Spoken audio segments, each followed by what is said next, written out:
The Creation of Human Ability, a Handbook for Scientologists, by L. Ron Hubbard.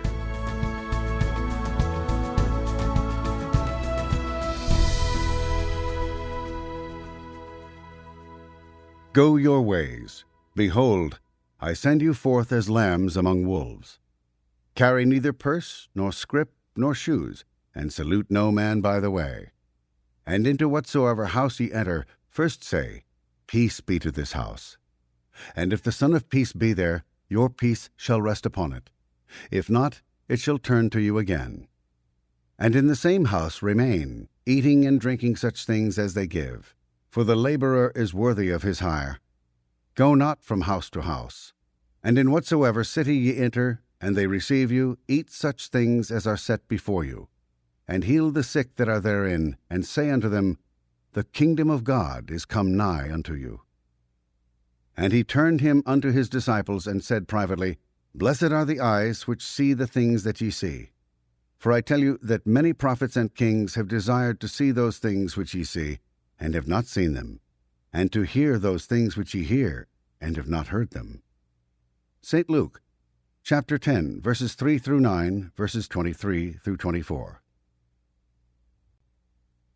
Preface. Dear Auditor, I have written this book for you to help you with your processing. It combines all the procedures of major workability developed and tested during 7 advanced clinical course units. As processes were developed and tested, I discovered that more and more workability was to be found in communication alone. Thus, intensive procedure was not developed straight from theory, but was evolved out of theory where it agreed with workability.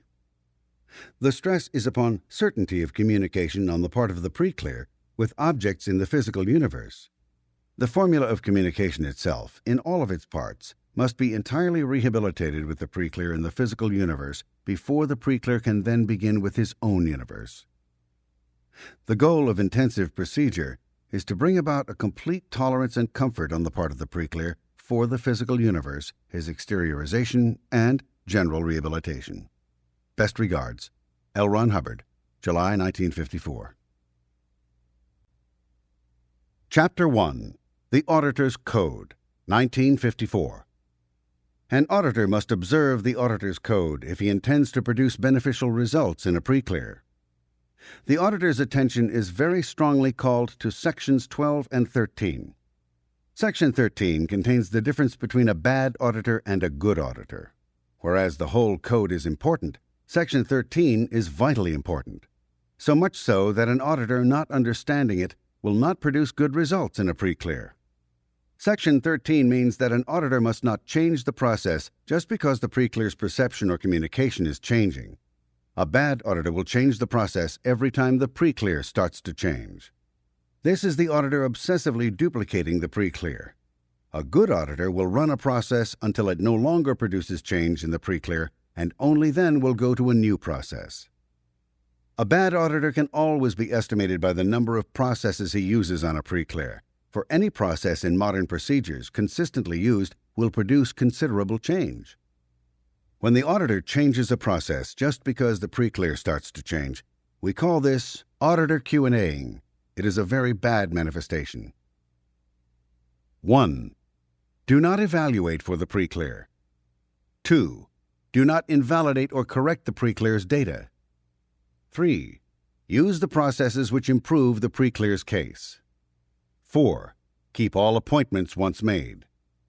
5. Do not process a pre-clear after 10 p.m. 6.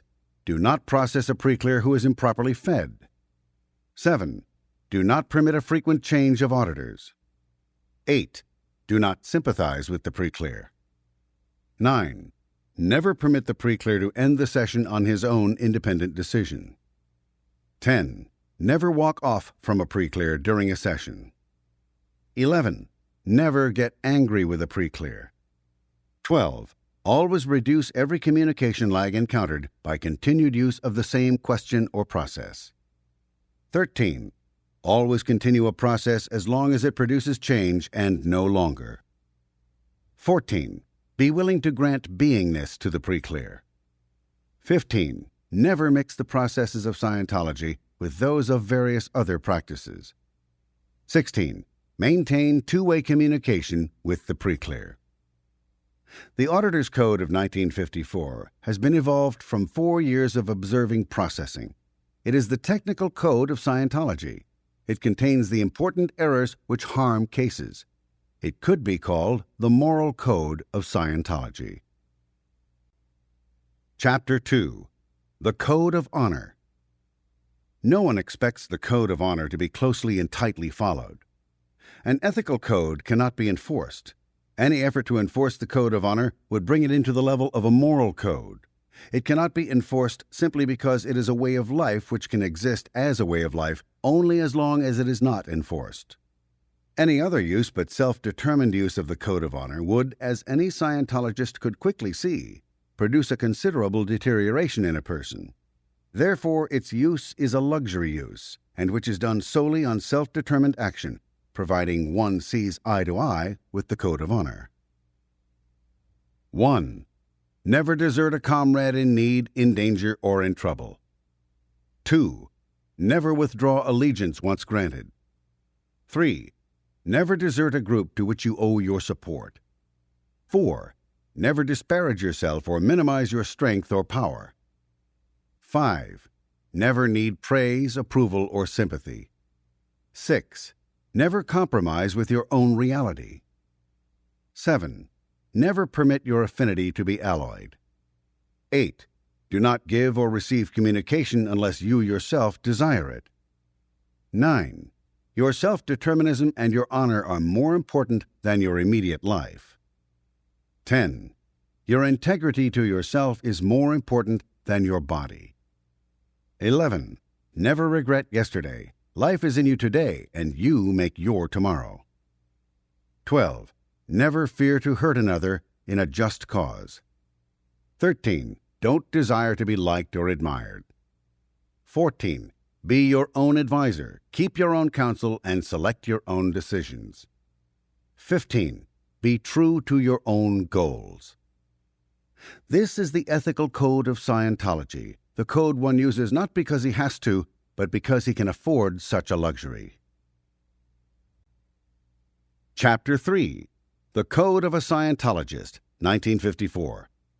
The Code of a Scientologist was evolved to safeguard Scientologists in general and is subscribed to by leading Scientologists. As a Scientologist, I pledge myself to the Code of Scientology for the good of all. 1. To hear or speak no word of disparagement to the press, public, or pre-clears concerning any of my fellow Scientologists, our professional organization, or those whose names are closely connected to this science. 2. To use the best I know of Scientology to the best of my ability to better my pre-clears, groups, and the world. 3. To refuse to accept for processing and to refuse to accept money from any pre-clear or group I feel I cannot honestly help. 4. To deter to the fullest extent of my power anyone misusing or degrading Scientology to harmful ends. 5. To prevent the use of Scientology in advertisements of other products. 6. To discourage the abuse of Scientology in the press. 7. To employ Scientology to the greatest good of the greatest number of dynamics. 8. To render good processing, sound training, and good discipline to those students or peoples entrusted to my care. 9. To refuse to impart the personal secrets of my pre-clears. 10. To engage in no unseemly disputes with the uninformed on the subject of my profession. Chapter 4. A Summary of Scientology. Scientology is the science of knowing how to know answers.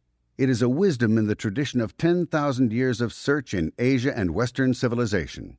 It is the science of human affairs, which treats the livingness and beingness of man and demonstrates to him a pathway to greater freedom.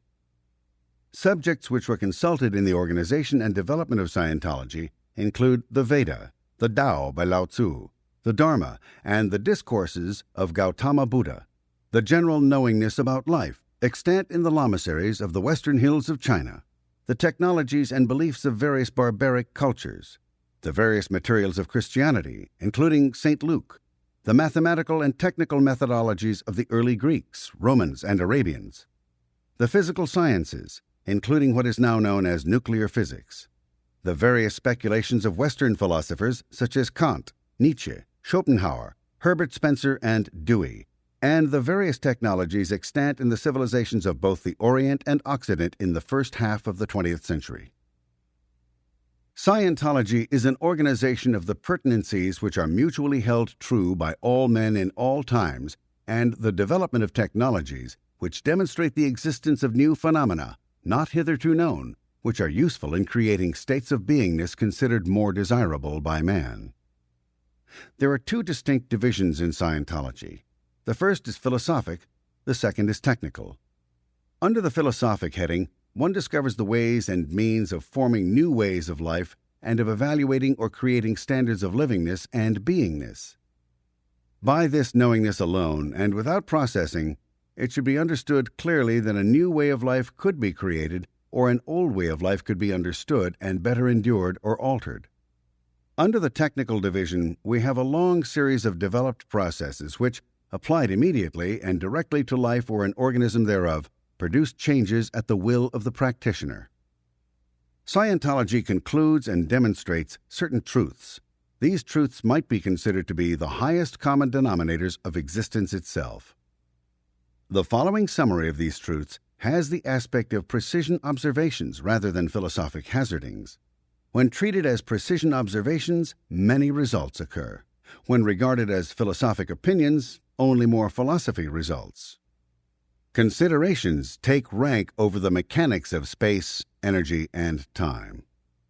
By this it is meant that an idea or opinion is fundamentally superior to space, energy, and time or organizations of form, since it is conceived that space, energy, and time are themselves broadly agreed upon considerations. That so many minds agree brings about reality in the form of space, energy, and time. These mechanics, then, of space, energy, and time are the product of agreed-upon considerations mutually held by life. The aspect of existence, when viewed from the level of man, however, is a reverse of the greater truth above. For man works on the secondary opinion that mechanics are real and that his own personal considerations are less important than space, energy, and time. This is an inversion. These mechanics of space, energy, and time, the forms, objects, and combinations thereof, have taken such precedence in man that they have become more important than considerations as such, and so his ability is overpowered and he is unable to act freely in the framework of mechanics. Man, therefore, has an inverted view. Whereas considerations, such as those he daily makes, are the actual source of space, energy, time, and forms, man is operating so as not to alter his basic considerations. He therefore invalidates himself by supposing an other determinism of space, energy, time, and form. Although he is part of that which created these, he gives them such strength and validity that his own considerations thereafter must fall subordinate to space, energy, time, and form, and so he cannot alter the universe in which he dwells. The freedom of an individual depends upon that individual's freedom to alter his considerations of space, energy, time, and forms of life, and his roles in it. If he cannot change his mind about these, he is then fixed and enslaved amidst barriers such as those of the physical universe and barriers of his own creation. Man thus is seen to be enslaved by barriers of his own creation. He creates these barriers himself, or by agreeing with things which hold these barriers to be actual. There is a basic series of assumptions in processing, which assumptions do not alter the philosophy of Scientology. The first of these assumptions is that man can have a greater freedom. The second is that so long as he remains relatively sane, he desires a greater freedom. And the third assumption is that the auditor desires to deliver a greater freedom to that person with whom he is working. If these assumptions are not agreed upon and are not used, then auditing degenerates into the observation of effect, which is of course a goalless, soulless pursuit, and is indeed a pursuit which has degraded what is called modern science. The goal of processing is to bring an individual into such thorough communication with the physical universe that he can regain the power and ability of his own considerations, postulates. A Scientologist is one who understands life. His technical skill is devoted to the resolution of the problems of life. The technical information of the Scientologist includes the following axioms, which are a list of usable or self-evident truths as revised from the earlier logics and axioms. 1. Life is basically a static. Definition: a life static has no mass, no motion, no wavelength, no location in space or in time. It has the ability to postulate and perceive. 2. The static is capable of considerations, postulates, and opinions. 3. Space, energy, objects, form, and time are the result of considerations made and or agreed upon or not by the static, and are perceived solely because the static considers that it can perceive them. 4. Space is a viewpoint of dimension. 5. Energy consists of postulated particles in space. 6. Objects consist of grouped particles. 7.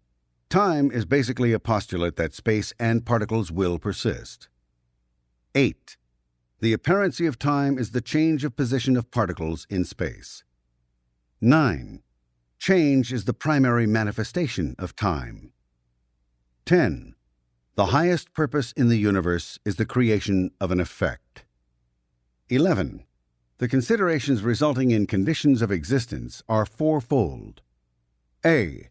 As-isness is the condition of immediate creation without persistence, and is the condition of existence which exists at the moment of creation and the moment of destruction, and is different from other considerations in that it does not contain survival. B. Alterousness is the consideration which introduces change, and therefore time and persistence, into an as-isness to obtain persistency. C. Isness is an apparency of existence brought about by the continuous alteration of an as-isness. This is called, when agreed upon, reality. D. Not-isness is the effort to handle isness by reducing its condition through the use of force. It is an apparency and cannot entirely vanquish an isness. 12. The primary condition of any universe is that two spaces, energies, or objects must not occupy the same space. When this condition is violated, perfect duplicate, the apparency of any universe or any part thereof is nulled. 13. The cycle of action of the physical universe is creation, survival, destruction. 14. Survival is accomplished by alterousness and not-isness, by which is gained the persistency known as time. 15. Creation is accomplished by the postulation of an as-isness. 16. Complete destruction is accomplished by the postulation of the as-isness of any existence and the parts thereof. 17. The static, having postulated as-isness, then practices alterousness, and so achieves the apparency of isness, and so obtains reality. 18. The static, in practicing not-isness, brings about the persistence of unwanted existences, and so brings about unreality, which includes forgetfulness, unconsciousness, and other undesirable states. 19. Bringing the static to view as is any condition devaluates that condition. 20. Bringing the static to create a perfect duplicate causes the vanishment of any existence or part thereof. A perfect duplicate is an additional creation of the object, its energy and space, in its own time, using its own energy. This violates the condition that two objects must not occupy the same space and causes vanishment of the object. 21. Understanding is composed of affinity, reality, and communication. 22. The practice of not-isness reduces understanding.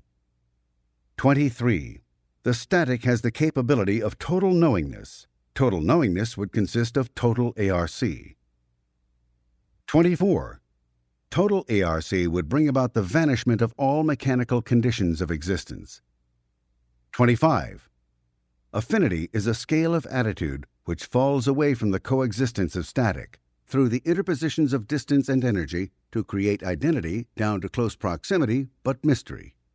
By the practice of isness, beingness, and not-isness, refusal to be, Individuation progresses from the knowingness of complete identification down through the introduction of more and more distance and less duplication, through lookingness, emotingness, effortingness, thinkingness, symbolizingness, eatingness, sexingness, and so through to not knowingness, mystery.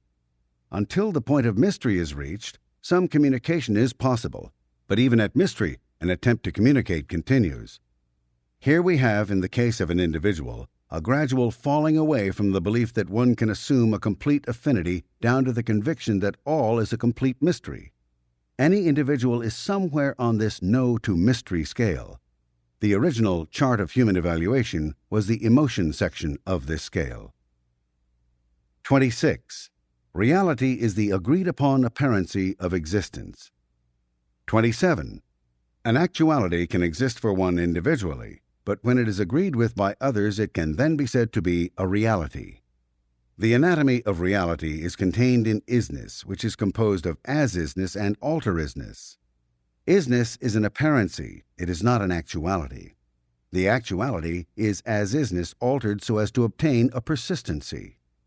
Unreality is the consequence and apparency of the practice of not-isness. 28. Communication is the consideration and action of impelling an impulse or particle from source point across a distance to receipt point, with the intention of bringing into being at the receipt point a duplication of that which emanated from the source point. The formula of communication is cause, distance, effect, with attention and duplication. The component parts of communication are consideration, intention, attention, cause, source point, distance, effect, receipt point, duplication, the velocity of the impulse or particle, nothingness or somethingness. A non-communication consists of barriers. Barriers consist of space, interpositions, such as walls and screens of fast-moving particles, and time. A communication, by definition, does not need to be two-way. When a communication is returned, the formula is repeated, with the receipt point now becoming a source point and the former source point now becoming a receipt point. 29. In order to cause an as-isness to persist, one must assign other authorship to the creation than his own. Otherwise, his view of it would cause its vanishment. Any space, energy, form, object, individual, or physical universe condition can exist only when an alteration has occurred of the original as-isness, so as to prevent a casual view from vanishing it. In other words, anything which is persisting must contain a lie, so that the original consideration is not completely duplicated. 30. The general rule of auditing is that anything which is unwanted and yet persists must be thoroughly viewed, at which time it will vanish. If only partially viewed, its intensity at least will decrease. 31. Goodness and badness, beautifulness and ugliness are alike considerations and have no other basis than opinion. 32. Anything which is not directly observed tends to persist. 33. Any as-isness which is altered by not-isness, by force, tends to persist. 34. Any isness when altered by force tends to persist. 35. The ultimate truth is a static. A static has no mass, meaning, mobility, no wavelength, no time, no location in space, no space. This has the technical name of basic truth. 36. A lie is a second postulate, statement, or condition designed to mask a primary postulate which is permitted to remain. Examples: neither truth nor a lie is a motion or alteration of a particle from one position to another. A lie is a statement that a particle having moved did not move, or a statement that a particle not having moved did move. The basic lie is that a consideration which was not made, or that it was different. 37. When a primary consideration is altered but still exists, persistence is achieved for the altering consideration. All persistence depends on the basic truth, but the persistence is of the altering consideration, for the basic truth has neither persistence nor impersistence. 38. 1. Stupidity is the unknownness of consideration. 2. Mechanical definition. Stupidity is the unknownness of time, place, form, and event. 1. Truth is the exact consideration. 2. Truth is the exact time, place, form, and event. Thus we see that failure to discover truth brings about stupidity. Thus we see that the discovery of truth would bring about an as-isness by actual experiment. Thus we see that an ultimate truth would have no time, place, form, or event. Thus then we perceive that we can achieve a persistence only when we mask a truth. Lying is an alteration of time, place, event, or form. Lying becomes alterisness, becomes stupidity. The blackness of cases is an accumulation of the case's own or another's lies. Anything which persists must avoid as-isness. Thus anything to persist must contain a lie. 39. Life poses problems for its own solution. 40. Any problem to be a problem must contain a lie. If it were truth, it would unmock. An unsolvable problem would have the greatest persistence. It would also contain the greatest number of altered facts. To make a problem, one must introduce alterisness. 41. That into which alterisness is introduced becomes a problem. 42. MEST, matter, energy, space, time, persists because it is a problem. It is a problem because it contains alterisness. 43. Time is the primary source of untruth. Time states the untruth of consecutive considerations. 44. Theta, the static, has no location in matter, energy, space, or time. It is capable of consideration. 45. Theta can consider itself to be placed, at which moment it becomes placed, and to that degree a problem. 46. Theta can become a problem by its considerations, but then becomes MEST. A problem is to some degree MEST. MEST is a problem. 47. Theta can resolve problems. 48. Life is a game wherein theta as the static solves the problems of theta as MEST. 49. To solve any problem, it is only necessary to become theta the solver rather than theta the problem. 50. Theta as MEST must contain considerations, which are lies. 51. Postulates and lie of communication not being MEST and being senior to MEST can accomplish change in MEST without bringing about a persistence of MEST. Thus, auditing can occur. The above is a summary of states of being which can be used to create, cause to persist, or destroy. Having agreed to the mechanics and retaining the agreements, the Thetan can yet make innumerable postulates which, by their contradiction and complexity, create, cause to persist, and destroy human behavior. Chapter 5. Intensive Procedure. Outline. Intensive procedure consists of a special series of processes which, when used by a skilled auditor as designed, produce optimum results upon pre-clears as of this date of release. In the use of this procedure, only two types of case are considered, and the procedure is adapted to these two types. The sole criterion of the case is whether or not it can be exteriorized. This is promptly established by the use of ARC straight wire. When there is no noticeable communication lag, then Route 1 is employed in this procedure. When there is any noticeable communication lag, Route 2 is employed. All sessions begin with the first three identical steps. Then, if he has established that there is no noticeable communication lag with ARC straight wire, the third step, the auditor proceeds on Route 1. However, if a noticeable communication lag exists when using ARC straight wire, the auditor, having flattened this lag for the moment, proceeds on Route 2. The amount of occlusion on the case is not the test. 1. Get into two-way communication with the pre-clear. 2. Discuss the present time problem, if any. 3. Get the pre-clear into session with ARC straight wire. Route 1. R14. Be 3 feet back of your head. R15. Copying. Whatever the pre-clear happens to be looking at, do not direct his attention to anything. Have him copy it one at a time, many, many times.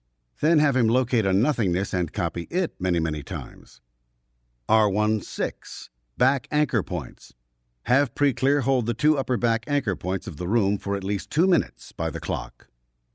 R17, where he is not. Have pre-clear let go and find many places where he is not. R18, safe to look at. Have pre-clear discover many things, one after another, which he considers safe to look at. R19, grand tour. R110, occupying the same space. Have pre-clear discover things he wouldn't mind occupying the same space with him.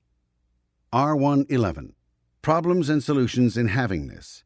Have pre-clear be problems and solutions in havingness. R112, a complete remedy of havingness of energy. Have pre-clear mock-up generators, power plants, and suns to give him energy on that gradient scale until he is totally convinced that he does not have to receive energy from an outside source, a complete remedy of havingness. R113, GE anchor points. Have pre-clear adjust GE anchor points. R114, Thetan machines. Have pre-clear create and destroy various kinds of Thetan machines. R115, physical universe copying. Repair pre-clear's ability to communicate by having him copy many scenes in the physical universe. Now have pre-clear run each and every Route 2 step until the auditor is convinced that he can do these easily and ably. Route 2. If the pre-clear had any appreciable communication lag as established in the third step above, ARC straightwire, all Route 1 steps are omitted and the case is entered into Route 2, the first step of which is R216. R216, opening procedure of 8C. Run pre-clear through opening procedure of 8C parts A, B, C, each one until the physical communication lag stabilizes. R217, opening procedure by duplication. Opening procedure by duplication until pre-clear feels good about it. R218, spotting spots in space and remedy of havingness. Have pre-clear spot spots in space until he can do it easily, meanwhile remedying his havingness.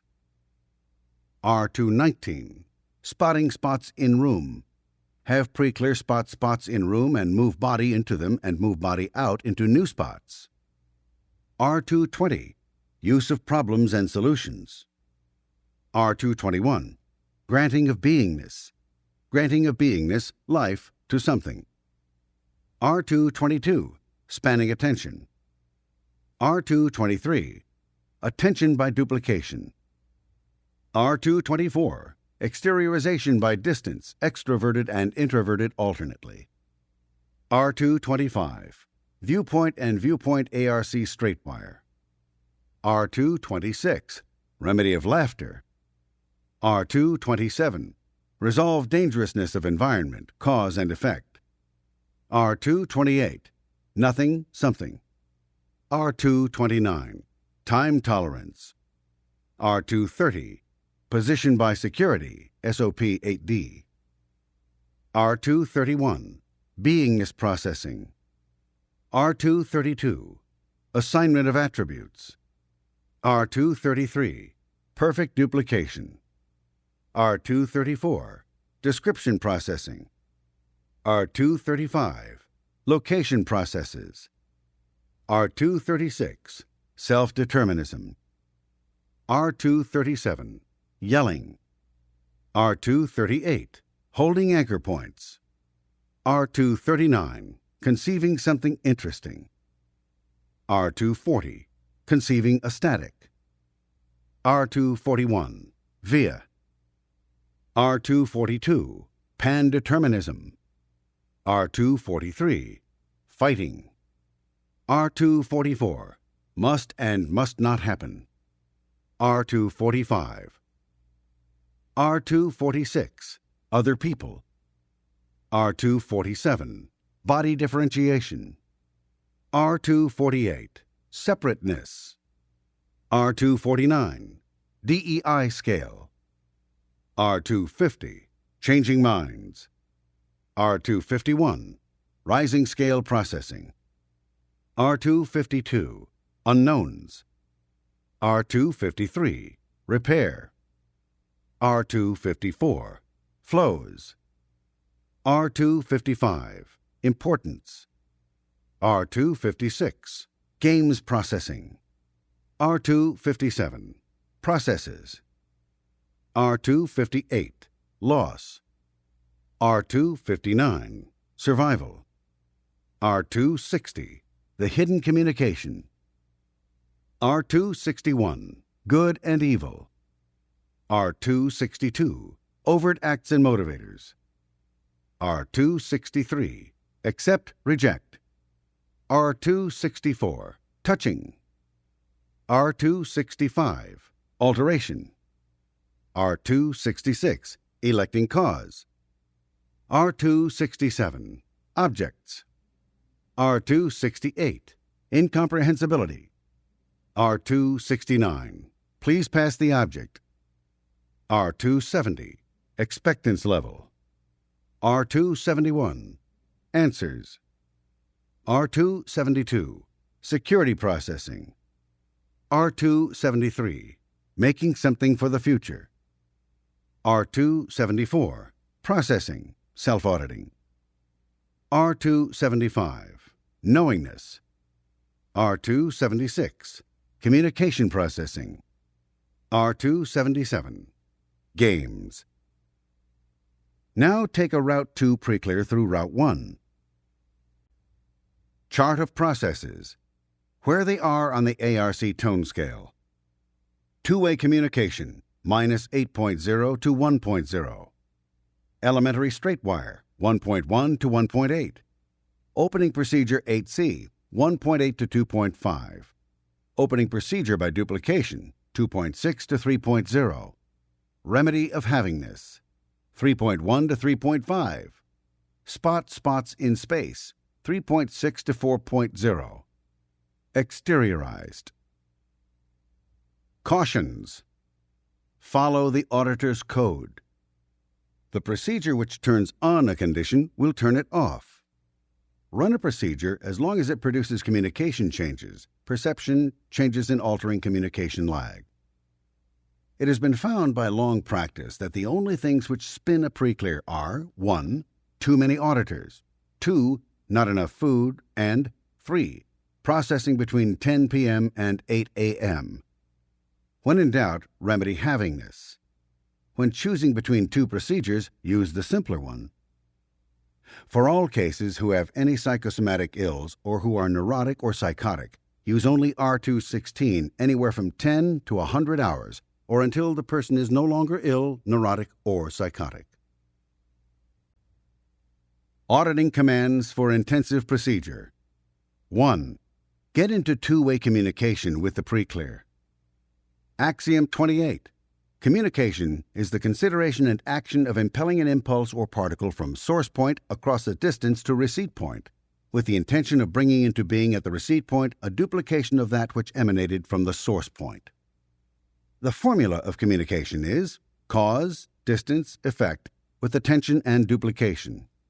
The component parts of communication are consideration, intention, attention, cause, source point, distance, effect, receipt point, duplication, the velocity of the impulse or particle, nothingness or somethingness. A non-communication consists of barriers. Barriers consist of space, interpositions, such as walls and screens of fast-moving particles, and time. A communication, by definition, does not need to be two-way. When a communication is returned, the formula is repeated, with the receipt point now becoming a source point and the former source point now becoming a receipt point. One can be comfortable in communicating only when one is willing to be cause and is willing to be an effect. As the distance factor in communication lessens, or as mass increases in the particle, one views the condensing manifestation of the no to sex scale and a deterioration of affinity. As the communication is less and less willingly duplicated, one observes the deterioration of the reality factor of the ARC triangle. To improve communication, one must lessen mass, increase velocity, and increase the distance factor, improve the quality of duplication, remedy attention, and bring about a willingness on the part of cause to be an effect and on the part of effect to be cause. To reach toward a theoretical perfection in communication, one should be willing to tolerate in any form any of the component parts of communication itself, with the understanding that these include affinity and reality. Any sensory perceptic can be utilized in communication in establishing a two-way communication. Communication lag is the interval of time intervening between a posed question and the actual and precise answer to that question. Communication lag is a manifestation of two-way communication. Whether the interval is filled with speech or silence, the definition of communication lag still holds true. An auditor must go by the rule that all questions posed must receive answers, and therefore must be careful that he poses questions which can be answered by a person in the condition of the pre-clear. This is the most important step of any auditing session, and its achievement by any perception with affinity and reality is a specific goal of the auditor. If a pre-clear for any reason drags under processing, it is because the auditor was not sure that the pre-clear was in communication with anything, and was not in communication, actually, with the things to which the auditor directed his attention. 2. Discuss the present time problem, if any. Discussion of the present time problem is necessary each session so as to discover whether or not the pre-clear has had a disturbance between sessions which has so fixed his attention that he is unable to give his complete presence to auditing. 3. Get the pre-clear into session with ARC straightwire. ARC straightwire is used to determine the communication lag of the pre-clear. The steps of ARC straightwire are: can you recall something that is quite real to you? Can you recall a time when you were in good communication with someone? Can you recall a time when someone was in good communication with you? Can you recall a time when you felt some affinity for someone? Can you recall a time when someone felt some affinity for you? In actual practice, to establish the communication lag, it is only necessary to use the first question, can you recall something that is quite real to you? And then use this question enough more times to bring the communication lag to a constancy before proceeding on with further steps. Intensive Procedure, Route 1. R14. Be 3 feet back of your head. The command, be 3 feet back of your head, should be given casually, and if immediately obeyed, the auditor, with no further discussion, should then go on to R15. If there is any argument after this command is given, or if the pre-clear cannot quite understand what is occurring and does not do so, then it is indicated that the auditor switch routes and, without further argument on the subject of exteriorization, continue the session with R216. Note: a thetan located in a space is less than theta itself, but a thetan located is much greater than Homo sapiens. R15. Copying. Whatever the pre-clear happens to be looking at, do not direct his attention to anything. Have him copy it one at a time, many, many times. Then have him locate a nothingness and copy it many, many times. Without directing the pre-clear's attention to anything, ask him what he is looking at. And then have him mock up a copy of whatever he sees, whether it is the room, a picture, or blackness. Have him then make another copy of what he saw, and another one, and another one, and another one, and another one. These copies are all the same as the original sight which he perceived when asked what he was looking at. Acquaint the pre-clear with the word copy by first asking him to make another one just like it, and then for this phrase substitute the word copy. When the pre-clear has made some 24 copies, have him do something, anything with these copies, so as to dispose of them. They can be used to supplement havingness, in which case he would be asked to push them all together and pull them in upon himself. In any event, do not leave him with these copies. When the copies are disposed of, have the pre-clear locate a nothingness by saying, can you find a nothingness somewhere around you? And then have him copy it by saying, now make another one just like it. Make another one just like it. Now copy that first nothingness again, and so forth, until he has copied this a couple of dozen times. Then have him dispose of these nothingnesses. R16. Back anchor points. Have pre-clear hold the 2 upper back anchor points of the room for at least 2 minutes by the clock. Locate the 2 upper back corners of the room, those behind the pre-clear's body. Hold on to them and don't think. Do this for at least 2 minutes. The pre-clear could be alternately asked to find 2 nothingnesses and hold on to them for 2 minutes without thinking. The length of time is not mentioned to the pre-clear. When this has been done, do not neglect to tell the pre-clear to let go. Do not run the next step with him still holding on to the two back corners of the room. R17. Where he is not. Have pre-clear let go and find many places where he is not. Now find a place where you are not. Repeat this command many times until any communication lag developed by the question has been rendered constant. Repeat the copying, R15, back anchor points, R16, and where he is not, R17, one after the other, many times. R18. Safe to look at. Have pre-clear discover many things, one after another, which he considers safe to look at. This step is the basic theory behind R225, viewpoint straight wire. Its intention is to render the pre-clear comfortable while looking at anything. The keynote here is to use the goal of viewpoint straight wire directly. One is interested in having him look at actual things in the meshed universe from look down to sex on the no to sex scale. One should include, in particular, turbulent masses and mysteries. The most important part of this process, and the one which should be stressed while others are neglected, is to get the pre-clear to actually look at actual things, then to have him look at actual emotions, and finally, to make very certain that he can be very comfortable in looking at all manner of efforts. To do this, one sends the pre-clear as a thetan out into the world and has him actually find things which it is comfortable for him to look at in the bands of plain lookingness, then emotion, then effort. One starts with the command, "What would it be all right for you to look at here in this room?" This is done with the body's eyes closed. The pre-clear is made to give as many things in the room which it would be all right for him to look at as is necessary to bring to constant any communication lag involved. Run the command, "Now find something it is safe to look at outside this room." When it is ascertained that in this exercise of discovering things which are all right for him to look at, the pre-clear is wandering rather far afield with some confidence, the auditor should tell him, "Now go and find some emotional states which it would be all right for you to look at." The pre-clear actually goes around to various parts of the world and sees people and animals in various states of emotion, until he discovers he can be completely comfortable in viewing all the emotions on the tone scale in action: apathy, grief, fear, resentment, anger, antagonism, boredom, enthusiasm, and serenity. When this has been accomplished, have the pre-clear find some efforts being engaged in by something, anywhere, which it would be comfortable for the pre-clear to view. It may take some little time to discover something in the line of effort which he can really comfortably perceive. He finds various efforts which he can view, and the process should be continued until he can look very comfortably upon wild and turbulent motion. The keynote of this process is to get the pre-clear completely certain that he can view anything in the universe with aplomb, particularly emotion and effort.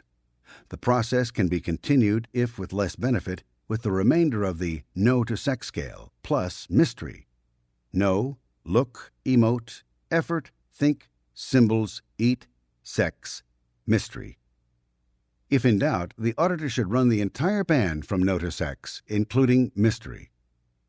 It should be clearly understood by the auditor that the pre-clear does not simply think about these things or mock them up and view them. The auditor wants the pre-clear exteriorized to go around various places in the actual physical universe and look at things and so build his tolerance on the physical universe. It is important that it may be necessary to remedy the pre-clear's having this at intervals while this step is in progress. R19. Grand Tour. The commands of the Grand Tour are as follows: be near Earth, be near the Moon, be near the Sun, be near the Earth, be near the Moon, be near the Sun. Earth, Moon, Sun, giving the last three commands many times. Each time, the auditor must wait until the pre-clear signifies that he has completed the command. The pre-clear is supposed to move near these bodies or simply be near them. It does not matter which. The Grand Tour continues with, now find a rock. Be inside of it. Be outside of it. Inside, outside.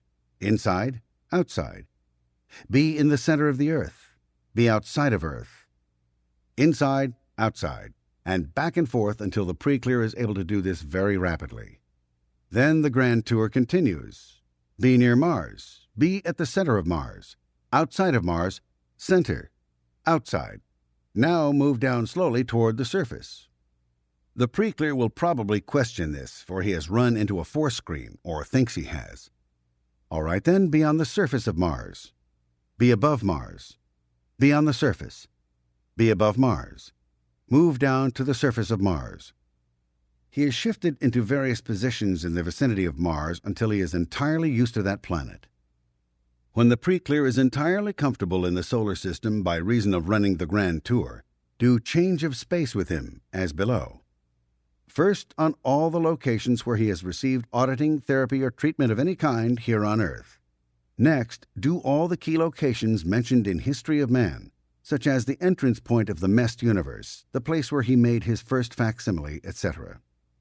This is run in this fashion. Be at the place where you entered the messed universe. Be at the center of this room. Be at the place where you entered the messed universe, center of this room. Entrance point, room. Entrance point, room, and so forth until the entrance point is in present time. The pre-clear should be made to run change of space on any area until that area is in present time. Originally, it could be conceived that only the place where the pre-clear is in present time, that all other places are in past time to the degree that they are far from the pre-clear. The object is to get all areas into present time. Caution: change of space is never run with the commands be here, be there, for when the pre-clear is there, it has become here to him. Thus, the actual designation in brief should be given each time. Important: while running change of space or any part of the grand tour, it may be necessary to remedy the havingness of the pre-clear. This is done with the commands put up 8 anchor points as though they were the corners of a cube around you. Now pull them in on you. Put up 8 more. Pull them in on you. Any dopiness or increasing sadness or a feeling of degradation on the part of the pre-clear comes about from lack of havingness. In the grand tour, it is more important for the pre-clear to locate and occupy exact locations in space and in objects than it is for him to examine the surrounding area. R110. Occupying the same space. Have pre-clear discover things he wouldn't mind occupying the same space with him. Agreement with the physical universe brings about the consideration on the part of the pre-clear that 2 things cannot occupy the same space. It is this basic rule which keeps the physical universe stretched. It is not, however, true that 2 things cannot occupy the same space, and it is particularly untrue when the 2 things are an object and a thetan, since a thetan can occupy the space any object is occupying. The process is run with the question, now tell me something you wouldn't mind having occupy the same space you are in, or give me something you wouldn't mind having occupy your space. The auditor must ascertain, in any answer the pre-clear gives, whether or not the pre-clear is absolutely certain he wouldn't object to this mutual occupation of the same space. The pre-clear is made to get item after item until he recognizes a high reality on it, and then is made to occupy the same space as many things. This is comparable to the Step 1 processes of earlier SOPs, where the pre-clear was made to be in many things. When it has been clearly established that the pre-clear, with absolute certainty, is perfectly able to tolerate anything occupying his same space, the auditor goes on to the next step. R111. Problems and solutions in havingness. Have pre-clear be problems and solutions in havingness. Ask the pre-clear, what kind of a problem can you be in havingness? What kind of a problem can you be in not havingness? Many times, until he has isolated many problems for many people. What kind of a problem can others be to you in havingness? What kind of a problem can others be to you in not havingness? After this has been well worked over, advance into solutions with, what kind of a solution can you be to havingness? What kind of a solution can you be to not havingness, and so forth. It may be necessary to explain what is meant by havingness, but it has been my experience this has not been so. R112. A complete remedy of havingness of energy. Have pre-clear mock-up generators, power plants, and suns to give him energy on that gradient scale, until he is totally convinced that he does not have to receive energy from an outside source, a complete remedy of having this. Having run R110 and R111, the pre-clear should be able to get good mock-ups. The main object of this step, however it is done, is to get the pre-clear to recognize that he himself creates the energy which he uses. One of the methods of doing this is having him mock up generators of various sizes on a gradient scale, then larger generators, then power plants, lightning bolts, and finally suns to give him energy. At this step, a complete remedy of having this should be accomplished. If it is not adequately accomplished with this step, the auditor should return to R110, do that and R111, and then repeat R112. R113. GE anchor points. Have pre-clear adjust GE anchor points. Early in processing, never direct the pre-clear's attention to his body. If he happens to be looking at his body, this is all right, but do not tell him to look at his body. To begin R113, have pre-clear copy his body many times and push the mock-ups into it. Have him pretend that by mock-ups he is exteriorizing from various other kinds of bodies. Have him interiorize and exteriorize many times from his present body. Then have him mock up the electronic structure of his body until he can see it easily. Now ask him, do you see any gold balls in your head? If he does not, have him mock up gold balls until his head's golden balls appear. Now have him move any golden balls he finds which are out of position in his head until they are in the proper position. When an anchor point, golden ball, will not move back into position, have the pre-clear mock up many anchor points in that area, which is to say, remedy the body's havingness in that area. Then and only then will it be found that the anchor point of the body itself will go back into that position.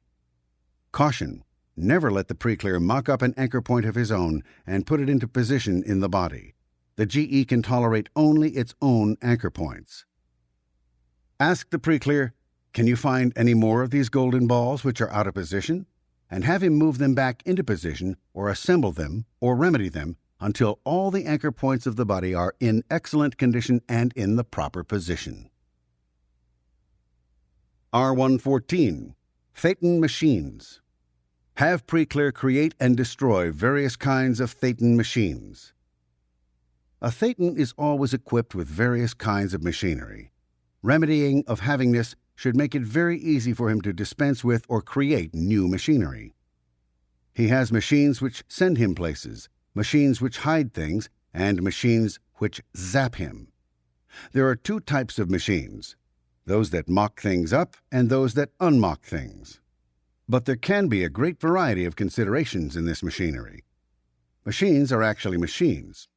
He makes them up of tubes and other electronic equipment. Sometimes they look like huge teletypewriters. Simply duplicating a machine many times will at last reduce it to nothingness. A Thetan whose havingness has been remedied has relatively little difficulty with machinery, as he is not keeping it around to supply him with energy. He has set up machinery which will zap him when he gets into certain positions. This, in life, as a Homo sapiens, is manifested by fear of self-invalidation.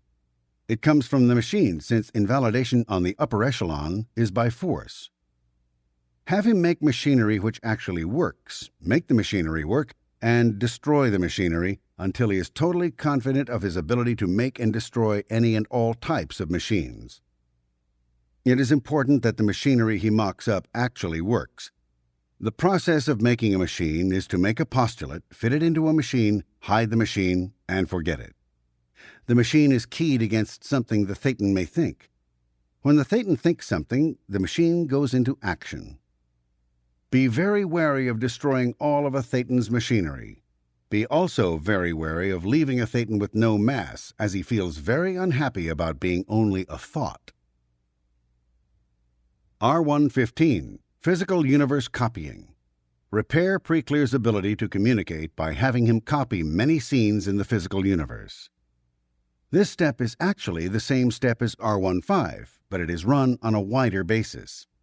The Thetan is sent around to various parts of the world and the universe and asked to copy things. He copies each one many times until he is satisfied that his copy is exact in all respects with the original in the physical universe. When the Thetan has accomplished this, he will be able to make things with adequate density and mass. Now have Preclear run each and every Route 2 step until the auditor is convinced that he can do these easily and ably.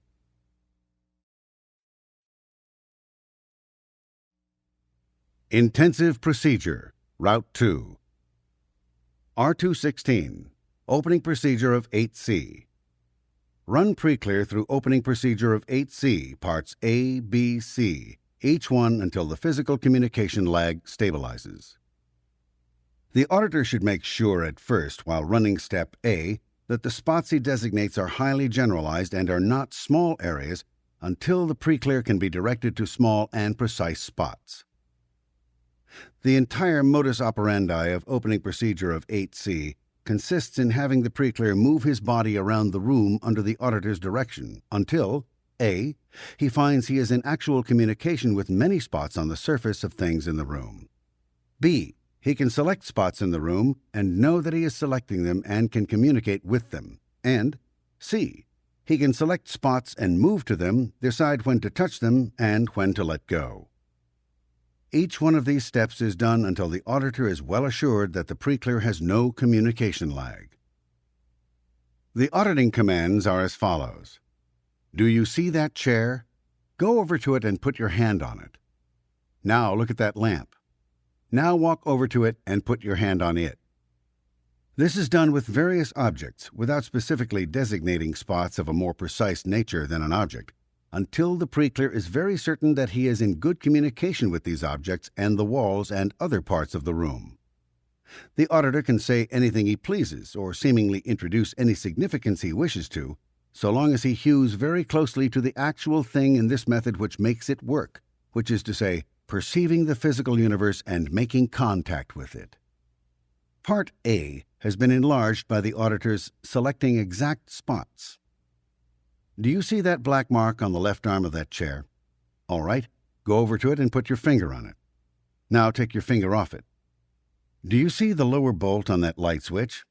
All right, go over to it and put your finger on it. Take your finger off of it, and so forth, until the Preclear has a uniform perception of any and all objects in the room, including the walls, the floor, and the ceiling. This step can be kept up for a long time.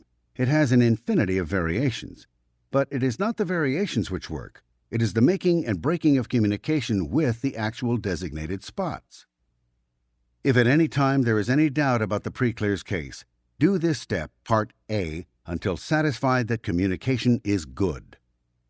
A case which will not obey Opening Procedure 8CA orders will always pervert or alter commands to be performed with less supervision than perception of his body. Part B has these auditing commands. Find a spot in this room. No further designation is necessary for this spot. Spotting procedure gives the Preclear determinism of selection. When the Preclear has done so, the auditor says, go over to it and put your finger on it. When the Preclear has done this, the auditor says, now let go of it. It must be emphasized that the Preclear is not to act upon a command until the command is given, and must not let go until told to let go. The Preclear is permitted to select spots until such time as all communication lag is flat, and until he is freely selecting spots on the walls, objects, chairs, etc., with no specialization whatsoever, which means that his perception of the room has become uniform. Many things turn up in running this procedure, such as the fact that the Preclear cannot look at walls, etc. Part C of this procedure is run with these auditing commands. Find a spot in the room. Make up your mind when you are going to touch it and then touch it. Make up your mind when you are going to let go of it and let go. A variation of this process is to have the Preclear make up his mind about a spot and then have him change his mind and select another spot. Rule. The trouble with most cases, and the trouble with any case which is hung up and is not progressing, is that an insufficient quantity of Opening Procedure 8C has been used by the auditor. This has been found to be an invariable rule. Preclears will pretend to run commands of a subjective nature, but not run them at all. In other words, the auditor is saying do one thing and the Preclear is doing quite another. Thus, the process is not actually being used on the pre-clear. The difficulty in this case is a specific difficulty in communication, where the pre-clear cannot duplicate. But more important than that, any pre-clear whose case is hanging up is out of touch with reality and the environment to such an extent that he has begun to do processes on mock-ups rather than on the actual physical universe. It will be discovered that doing processes on mock-ups, such as finding spots in them, finding distances to them, and so forth, is productive of no gain and even negative gain. Only processes which directly address the physical universe are found to raise the tone of the pre-clear. He has to come up to full tolerance of it before he can get out of it. Thus, any case bogging down somewhere in more intricate procedures can be relieved and brought into present time by 8C. Caution. The only caution on the part of the auditor is that he must be very precise about giving his orders and must insist on the pre-clear being very certain that he is actually seeing spots and touching them, and inhibiting the pre-clear from executing the commands before they are given. Important. In processing psychotics and neurotics of whatever degree, use only R216, opening procedure 8C, each part until the person is sure who is doing it. Use only R216 until case is fully sane. Use no other process of any kind. R217, opening procedure by duplication. Opening procedure by duplication until pre-clear feels good about it. Opening procedure by duplication is begun only after the pre-clear has some reality on his environment. Until the pre-clear's reality on his environment is good, opening procedure by duplication should not be done, for the pre-clear only turns on an unreality circuit and goes through it mechanically. The first part of opening procedure by duplication is to get the pre-clear to examine, communicate with, and own, somewhat on the order of opening procedure of 8C, two dissimilar objects. These objects are then placed several feet apart and at a level so that the pre-clear can pick them up without bending over, but so that he has to walk between them. Once the auditor is entirely satisfied that the pre-clear has reality on these objects and can own them, he then begins opening procedure by duplication with the following commands, supposing that one of the objects was a book and the other was an ashtray. Go over to the book. Look at it. Pick it up. What is its color? At this point, the pre-clear must give an answer. What is its temperature? Here, the pre-clear must answer again. What is its weight? Here again, the pre-clear must answer. Put it down in exactly the same place. When the pre-clear has executed, go over to the ashtray. Look at it. Pick it up. What is its color? The pre-clear says an answer. What is its temperature? The pre-clear says his answer. What is its weight? The pre-clear says his answer. Put it down in exactly the same place. When the pre-clear is executed, go over to the book. And the same words and the same formula are used over and over until the pre-clear has had a sufficient number of hours of opening procedure by duplication to enable him to do it without communication lag, without protest, without apathy, but only cheerfulness, each time seeing the items newly. This is a process which is done by the hour. The process is better when done consecutively for so many hours rather than done an hour apiece each day for several days. This procedure is the first step of Procedure 30. R218, spotting spots in space and remedy of havingness. Have pre-clear spot spots in space until he can do it easily, meanwhile remedying his havingness. As briefly as spotting spots in space and remedying havingness can be stated, this is one of the key processes of Scientology and has an infinity of variations. It is actually two processes stemming from one. While the pre-clear is still interiorized, spotting spots and remedying havingness is done by the pre-clear remaining where he is and simply indicating by pointing where the spot is which he is designating. When it is done with the pre-clear exteriorized, it becomes change of space, R19. This process has an infinity of uses and is one of the best processes in rendering an assist. Here, in intensive procedure, we use it in its simplest form. The auditor says, spot a spot in the space of this room. The pre-clear does so. The auditor ascertains whether or not the spot has color, mass, or if it is simply a location in space. A spot should be simply a location in space. It should not have color or mass. The pre-clear is asked to locate several such spots in the room. It is important that he walk over to them and that he put his finger on them. After he has done this for a very short time, it will be discovered that his havingness has decreased markedly. The auditor has him mock up something which is acceptable to him and has him pull it in on his body until any queasiness or physical upset is remedied. As soon as this is accomplished, the auditor has him spot more spots in the space of the room. R219. Spotting spots in room. Have pre-clear spot spots in room and move body into them and move body out into new spots. Only when the pre-clear can do R218 comfortably and actually locate locations independent of the objects in the room itself does the auditor go on to the next phase of this process, which is locate a spot in the room which you can then move into your body. When the pre-clear has done so, the auditor says, move your body over the spot. When the pre-clear has done this, move your body off that spot. It will be discovered that the pre-clear may find that the spot moves along with his body. One simply wants the location in space, and this, of course, does not itself move. Only the body moves. This is done many times until the pre-clear is adept at moving his body over these spots and moving his body off of them. It is understood, of course, that the location simply moves on into the body as the body is moved over it, and that the location moves out of the body as the body is moved away from it.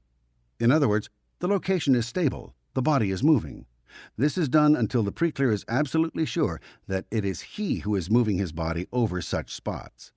It may be necessary to remedy havingness while this step is being done. The third part of this step is done as follows. Spot a spot in the space of this room. Now move your body around it. Fix your body on that spot. Now change your mind about staying there. And without the pre-clear moving off the spot, pick out a new spot. Now move your body around the new spot.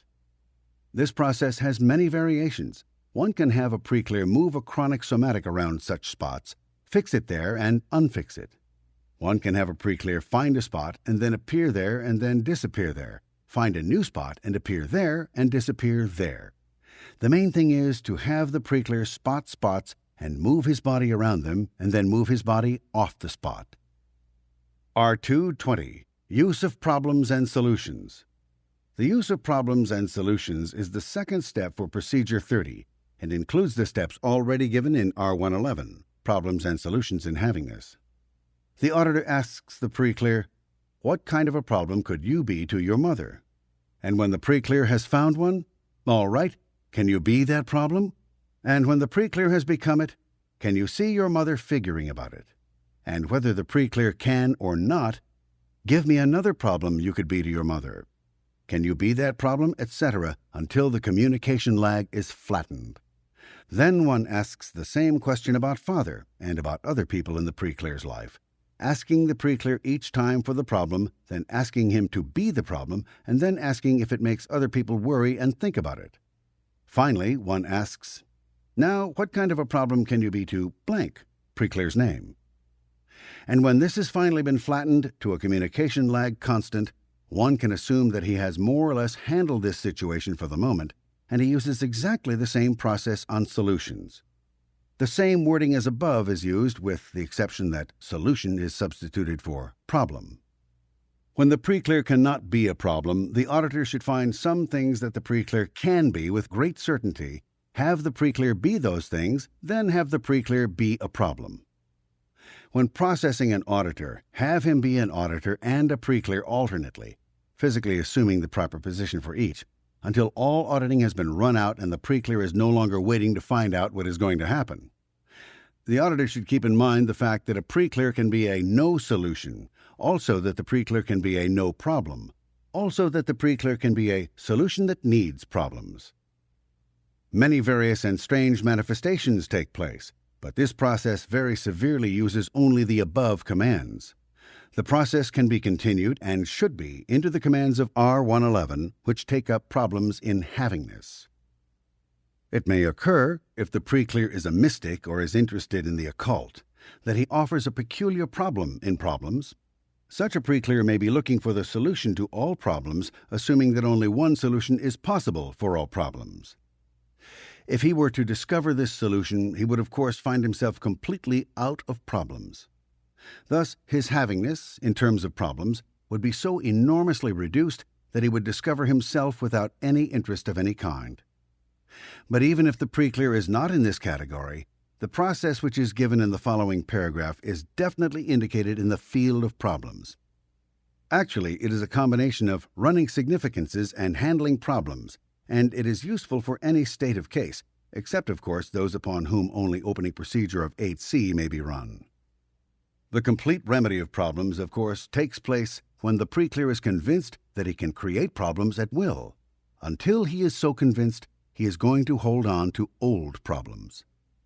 The way to convince him that he can create problems is to have him pick out or pick up an object, have him examine this object until he is sure it is real, then ask him the question, "What problems could this object be to you?" Have him begin to name off various problems. It will be discovered at first, as always in the handling of significances, that he begins to drain the object itself of the problems which are inherent in the object. And then he will eventually begin to invent problems. The problem should be run until the pre-clear is convinced that he can create problems at will. Many objects can be used, rather than just one, if it is discovered that the pre-clear's attention is fixing too strongly upon the object. R221. Granting of beingness. Reference Axiom 28. Granting of beingness, life, to something. The pre-clear is as well as he can grant life to things, an action which involves the creation of energy. The basic granting of beingness is the thetan duplicating himself as another thinking being. In the mechanics of the granting of beingness, we have orientation point and the symbol. An orientation point is that point in relation to which others have location. It is also that point from which the space containing the locations is being created. In the orientation point, we have our basic definition of space. Space is a viewpoint of dimension. Dependent upon the orientation point for its location, and to some degree for its life, is the symbol. A symbol is an object which has mass, meaning, and mobility. A symbol locates itself, if it does so at all, by the orientation point. It regards the orientation point as a continual source point, and itself as a continual receipt point of that source point. So long as one can create life, he more or less considers himself an orientation point. And as soon as he is convinced he cannot create life in any degree, he becomes to that degree a symbol. The granting of beingness is a complexity of the communication formula, in that we have broadly added space rather than linear distance, and have introduced the idea of a continuing orientation point and a continuing symbol. The velocity of the communication formula is expanded to continuing velocities, and we have entered directly from the communication formula into our first understanding of time and therefore survival. It is the symbol which is surviving in minute gradients of time, and the orientation point which is timeless, but which determines the time frame of that space. As a practical example, most pre-clears consider the childhood home an orientation point and themselves a symbol of that orientation point. Where a pre-clear has lost too many orientation points successively, he begins to consider himself a symbol of a symbol. The concept in some religions of God being everywhere and every place at the same time is a direct and overt effort to loose the worshipper by taking from him a finite position for his orientation point. The processing of the granting of beingness is more complex and therefore less effective than using the communication formula in its simpler form. It is well within the attention of an auditor, and the problems involving it should to some degree be resolved with the pre-clear. The pre-clear has many times sought to give life to something, such as a dying ally or pet or enterprise, and has failed to bring it to life. Resultingly, he has become convinced that he cannot grant life. But senior to this granting of life is the mechanical matter of orientation point and symbol. A multitude of processes can be applied with profit to this subject. One of the simplest would be to demand of the pre-clear, "Where are you from?" And then continue to repeat this question on and on and on, no matter what answer the pre-clear gave, until the pre-clear replies that he is from right where he is. At which time the auditor changes the question to, "Where is that?" And to any answer the pre-clear gives, again asks, where is that? Until the pre-clear ceases to locate himself by his environment, and then ceases to locate himself by his body and by himself, and comes to the realization that he is exactly where he says he is and no other place. The other determinism to self-determinism course is marked by the fact that he is first nowhere, then where old orientation points and present locations tell him he is, and then where his body tells him he is, and then where he seems to be because he can see certain things, to the final realization that he is where he is by postulate and by that alone. This will exteriorize a pre-clear if continued long enough. All other processes are only a covert level of this process. He can be made to spot spots which he has considered orientation points, such as the childhood home, and then remedy havingness. He can be asked why the environment is there, and for every answer simply ask again why what he is looking at is there. Or this can be run as the third step of Procedure 30, which is what it is. As the third step of Procedure 30, granting of beingness is run in this fashion. Who would grant beingness to blank? And in the blank may be placed psychosomatics, letters, cats, dogs, kings, and coal heavers, or anything the auditor might think of, each time until the pre-clear replies without communication lag. The key question would be, who would it be all right to have grant some beingness? The person the pre-clear will name will be the person the pre-clear has most recently depended upon thoroughly as a symbol in lieu of an orientation point. This is continued with, what else would it be all right for blank, the person he has named, to grant beingness to? With this last question, we are resolving the only one complex. The pre-clear has gotten into a state, ordinarily, where he is the only one who can grant beingness.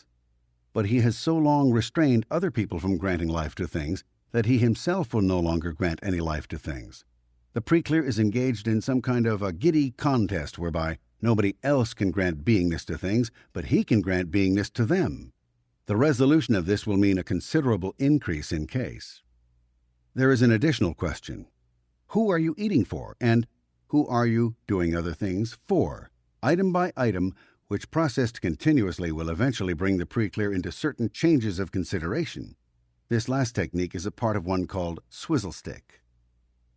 An additional process is to simply have the pre-clear say to himself, I am here, and each time establish for himself the fact that he is. This is done over and over without further variation. A part of the granting of beingness is having symbols out there moving around for you. An individual who cannot be an orientation point and who cannot therefore grant beingness does not have symbols. Thus he cannot predict objects even in the immediate environment. A variation is to have him look at various objects and the walls of the room and predict that they will be there in 10 seconds, then to have him count off the 10 seconds and find out whether or not they are there. Notes. A basic difficulty in auditing, and in the case of any pre-clear, lies in the pre-clear's unwillingness to permit anyone else to grant beingness, particularly the auditor. Where a pre-clear is making no progress, he is proving that they could grant only death. This is far below even I grant death. This condition can be remedied in R221 by improving the pre-clear's considerations of the giving of life and death as follows. Name some beings you would permit to grant life. Name some beings you would permit to grant death. Name some things to which you could grant life. Name some things to which you could grant death. This should be run until all communication lag is flattened. Then the pre-clear will improve further. Many a pre-clear does something, then sits back to see if anything happened. This, when a severe condition, the observer, where the pre-clear cannot be anything, cannot occupy a source point or receipt point, can be remedied by having the pre-clear touch a part of his body or the room with his finger, and then stand back to see if anything happened. His communication lags can be long on this. The commands are, touch your nose. Now let go and see if anything happens. This must be done to be effective for some time. Its goal as a process is to wipe out fear of consequences. For a pre-clear who has suffered much loss, the auditor can have the pre-clear place an object, matches, a handkerchief, or anything the pre-clear owns, out in front of the pre-clear, then have the pre-clear let go of it, sit back, and wait for it to come to him, which it won't, of course, without volition on the part of the pre-clear. Then he repeats the action, waiting for the object to go away from him. The communication lag of recognition of the process and the somatics can be severe. The waiting should be in terms of many minutes each time. R222. Spanning attention. Scarcity of attention is manifested on a gradient scale from the top to the bottom on the chart of human evaluation. An individual has so many times excused his failure to direct attention when it was required by saying that he had not enough attention that eventually things which sought to seize his attention distract him. This brings on a certain franticness. Scarcity of attention is the reason why a pre-clear cannot look at past engrams and present time at the same time and be in present time. His attention gets caught or trapped in the past. The scarcity of attention can be directly remedied by having the pre-clear put his attention on one object until it is thoroughly real to him, then on another object until it is thoroughly real to him, and then put his attention on both objects until they are thoroughly real to him. Then his attention on a third object until it is thoroughly real to him, and then his attention on all three objects until they are completely real to him. The caution which must be taken is that one does not fixate his attention on the objects, but keeps him answering questions concerning the objects. In all attention processes, a hypnotic condition takes place only when the pre-clear is unable to comment or respond while his attention is closely fixed upon one object. The body gives the thetan scarcity of attention and therefore a sort of hypnotic trance by having only one direction of attention, i.e. through the eyes. A thetan, seeing on a 360-degree periphery, when interiorizing into the head, finds himself looking in only one direction. This is sufficient to fixate him. Exteriorization by attention is possible simply by directing the pre-clear's attention to wider and wider spheres. The technique spanning of attention is done with the following commands. The auditor puts a match down in front of the pre-clear. Now look at that match. Is it real to you? The auditor puts down another match close to the first match. Now look at the second match. Is that real to you? And then works with such questions until both the first and second match are real. The auditor then has him put his attention on both matches at once to establish whether or not they are both real at once. Then he has him look at the first match, the second match, and then both matches in that order until the pre-clear can see both matches as entirely real. A third match is now put down, the auditor saying, "Now put your attention on this third match. Is it real to you?" When reality on the third match is established, the auditor has the pre-clear see the first two matches at once, then the second and third match at once, until these two groups as groups are real, and then has the pre-clear look at all three matches until they are real. With this process, the pre-clear's attention is not permitted to linger on any one object for more than a few seconds. Continuous staring at the object will not produce any further result than boil-off. This process is continued until the pre-clear can do this: see with entire reality 10 matches simultaneously laid out in front of him. Now the auditor begins by taking an object in the room, such as a chair, has the pre-clear examine that until it is entirely real, then takes another chair in the room and establishes its reality with the pre-clear. Then he works on the first and second chairs and on both until the pre-clear can see both chairs with complete reality. Then a third chair is picked out and reality is established on this. And then reality is established on the first and second chair, and the second and third chair, and then on all three chairs. This is done until all the objects in the room are included in the reality of the pre-clear, at which time he will very probably be exteriorized. R223. Attention by duplication. Two similar objects, preferably black and not shiny, are placed before the pre-clear in such a way that they are more or less even with his level gaze, and making, with each other and the pre-clear space, a 90-degree angle so that the pre-clear has to turn at least 45 degrees out of his normal line of sight in order to put his attention on either one of them. The pre-clear's attention is directed to Object 1 on the right, and then he is asked to put his attention on Object 2 on the left. Put your attention on the right-hand object. Put your attention on the left-hand object. These two commands are then given consecutively many times, each time the auditor waiting for the pre-clear's execution of the command before giving the next command. The process can be done with only these two commands, for the pre-clear is not asked to fix his attention on either object. He is only asked to look at these two objects. If there is any question about the pre-clear's general reality, this should be remedied by opening procedure of 8C, R216. Further, the pre-clear, prior to the process, no matter what his reality may be, should be put into communication with the two objects. This process is often found to be more workable by having the pre-clear describe the objects he is looking at each time he looks at them.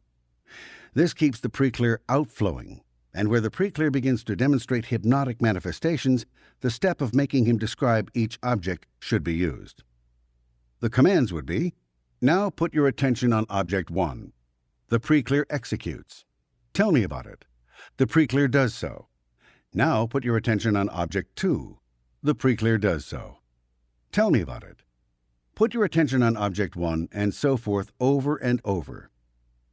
This process should be run as long as it produces perception changes in the pre-clear. Attention by duplication can be applied to any sense perception. Here we have the example of it applied to sight. This step should also apply to attention by duplication by hearing. If there is a noise in the room, preferably a monotonous one, such as a motor or fan or even a record of a monotonous voice, but not the radio, the auditor commands the pre-clear, listen to that blank, naming the source of sound. And when the pre-clear has done so for a moment, now put your attention on the silence present in the room. Now on the blank, again naming the source of sound. Now on the silence, back and forth for a considerable length of time. A second step, both in attention by duplication for sight and attention by duplication for hearing, is accomplished by adding in the command, now take your attention off blank before the next command to put his attention on something is given. In this wise, the commands would be, for attention by sight, put your attention on object 1, and when the pre-clear has complied, now take your attention off of object 1. And when the pre-clear has complied, now put your attention on object 2. And when the pre-clear has complied, now take your attention off of object 2, and so on back and forth between the two objects. An additional step can be run, having the pre-clear decide when to take his attention off the objects. This is similar to the pattern of opening procedure of 8C, with the addition that it is run by monotonous duplication of the process and the objects. R224. Exteriorization by distance, extroverted and introverted alternately. The simplest form of exteriorization by distance is accomplished simply by having the pre-clear sit still and spot various objects in the room without calling his attention to any distance involved. This would be done with this one command and with no further qualification as to what the pre-clear puts his attention on. Find another spot in this room. This can be run for hours with benefit. All other exteriorization by distance processes are simply complications of this basic process. The next most used exteriorization by distance process uses 3 spots in the body alternately with 3 spots in the room on these commands.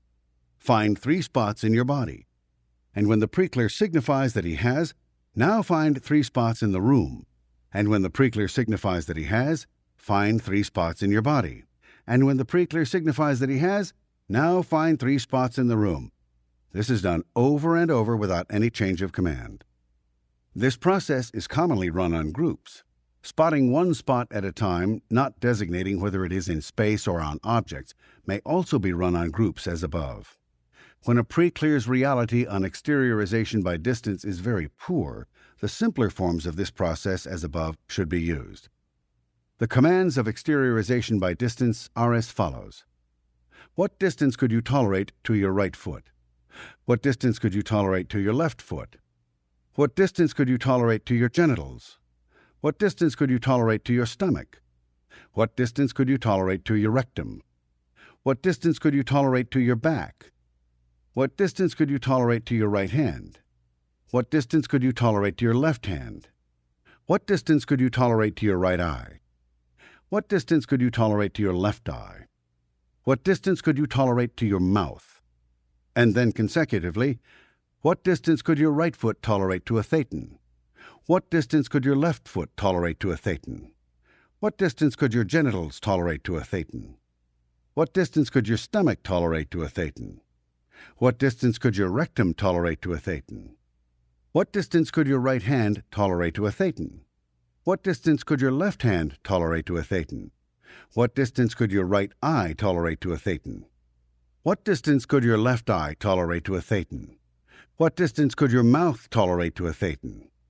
What distance could your back tolerate to a thetan? This complete series on the body is called the introverted part of the process and is immediately followed by these commands. What distance could you tolerate to the front wall? What distance could you tolerate to the right wall? What distance could you tolerate to the left wall? What distance could you tolerate to the back wall? What distance could you tolerate to the floor? What distance could you tolerate to the ceiling? What distance could you tolerate to your chair? And this is followed by, what distance could the front wall tolerate to a thetan? What distance could the right wall tolerate to a thetan? What distance could the left wall tolerate to a thetan? What distance could the back wall tolerate to a thetan? What distance could the floor tolerate to a thetan? What distance could the ceiling tolerate to a thetan? What distance could your chair tolerate to a thetan? And this is followed by the first of the series on the body. What distance could you tolerate to your right foot? And so forth, around and around on these commands. Important. The pre-clear must not be permitted to use mock-ups in the matter of what distance the parts of the body or the room could tolerate to a thetan. The auditor wants the actual parts of the body right where they are and their tolerance to the thetan in each case.